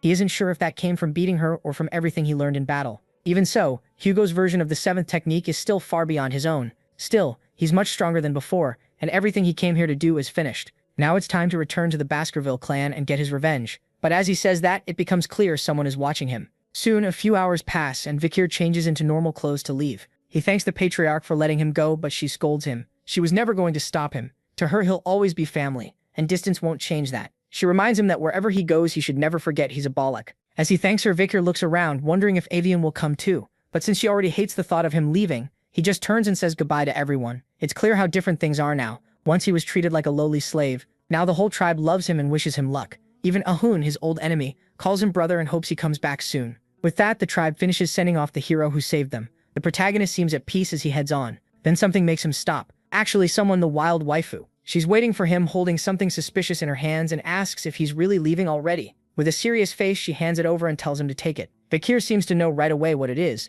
Before he can say anything, she explains that it's Adonai's bow, and she adjusted it so he can use it. So that explains why she'd been gone for days. She was preparing this gift for him, but she isn't done. Next, she puts a small collar around his neck. She says it's because he kept talking about hunting dogs while he was delirious from the venom. Then she tells him he isn't one and no real hunting dog would act the way he does. He's more like a wolf, and a wolf should never wear a chain. As he thanks her, she gives him one last gift, rising onto her tiptoes to reach him. Then using that same chain so no one else can pull him away, she gives him the kiss we've been waiting for. A moment later, they pull apart, and she can't hold back her tears. So she turns to leave, saying she'd heard this is how people in the Empire say goodbye, and that even though he used to be smaller, now he's taller than her. Before going, she tells him to take care. Vikir says he's never heard of that kind of imperial goodbye, then says farewell, adding that he'll see her again. That makes the young woman freeze as she wipes away her tears. After a dramatic flip of her hair, she says she hopes they meet again too. Sometime later, Vikir finally reaches his destination, the city where he stayed 2 years ago, before joining the Bollock tribe. Looking at Red Owl Castle, he thinks it's been a long time. Seeing the morgue flag still flying, he figures the ruby mining deal with the Baskervilles is still going on. That makes him wonder if that girl is still here. Just thinking about what she'll say when they meet again already makes him tired. He hops over the city wall and decides it's late, so he should find an inn. But while looking for a place to stay, he spots something strange. A huge golden statue in the middle of the city. If it's standing here, both families must have agreed to build it. Before he can think more, a guard stops him and warns him not to touch the statue of the great hero. Hearing that, Vikir asks who the hero is, and the guard immediately assumes he's a foreigner. The man gets excited, shocked that anyone in the Empire doesn't know the name. He starts praising the young man who wiped out countless barbarians with only a sword, then says this hero rushed into deadly danger to save his weak, beloved wife, and gave his life fighting a giant monster so others could escape. The guard keeps rambling with total passion, while MC slowly realizes who he's talking about. At last, the man proudly names the hero who lived here 2 years ago. MC Van Baskerville. He is instantly embarrassed hearing all this praise from someone who has no idea he's standing right there. Later, he finds a small tavern to spend the night, and inside are the three sisters who once tried to kill him. Now they're talking him up like they always saw his worth. One claims he had tons of charm, though he was hard to approach. Another says they spoke a lot even if they never got that close. The third swears that just seeing him wiped away all her tiredness. Vikir just stands there listening to this nonsense, thinking that is not how any of it happened. It seems Adolf and the rescue team's success got credited to the sisters. From their loose talk, the protagonist also learns Hugo was furious after he vanished. The Morgue Scarlet family even paid a huge compensation, but Hugo still hasn't calmed down. MC figures that makes sense since he lost his hunting dog. The three sisters keep fantasizing about some romantic relationship with him, but drop it once they realize he's no longer interested. And when he can't take any more of their nonsense, he pays and gets ready to leave. But as he's walking out, one of the sisters notices him and yells for him to come over. Vikir tries to ignore her, while the other two assume she's drunk again. She keeps shouting for him to get over there right now, gets mad that he's ignoring her, and casts a spell at his feet to trap him. But with one jump, he avoids it all. That shocks the other two sisters and the soldiers nearby. He lands smoothly, but when he looks up, he's surrounded. One guard orders him to take off his hood and identify himself.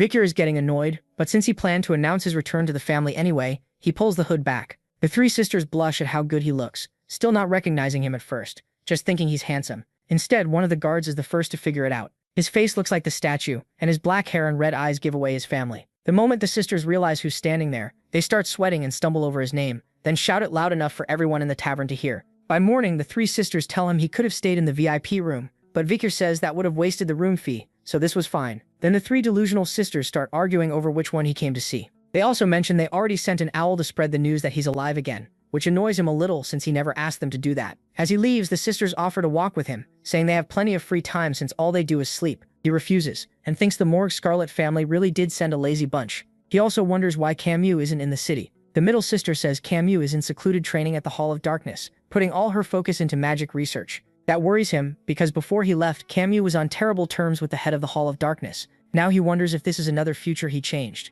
Before going, he asks them to tell her he wants to meet when he gets the chance, then heads to his family's mansion. By then, the owl has already spread the word that the hero of the mountain came back alive. Chihuahua and his little niece burst into tears of happiness. Even the thief he once saved looks glad to hear it. The news hits everyone in different ways. Then a man rushes in, shouting for the Baskerville Patriarch. He announces that Vikir has returned alive, shocking the butler and the elder, whose long white hair and annoyed face make it clear he wants to know if it's true. Meanwhile, the protagonist shuts his eyes for a moment, then opens them ready to face his family and move one step closer to revenge. A little later, Secretary Chihuahua is just happy Vikir used the door this time, while MC leans on it and asks him to forget their last disastrous meeting. But he quickly asks why so many people are outside. Turns out his fan club is waiting for him, and the news of his return has spread across the empire. Vikir finds the whole thing annoying. Just then, Pomeranian runs in calling for her daddy, and he quickly corrects her. He's her uncle, not her father. Then she shows him a dead little mouse, and he worries she could catch the plague. He asks whether the city's troubles are under control, and Chihuahua says almost everything is handled because Cindy Wendy,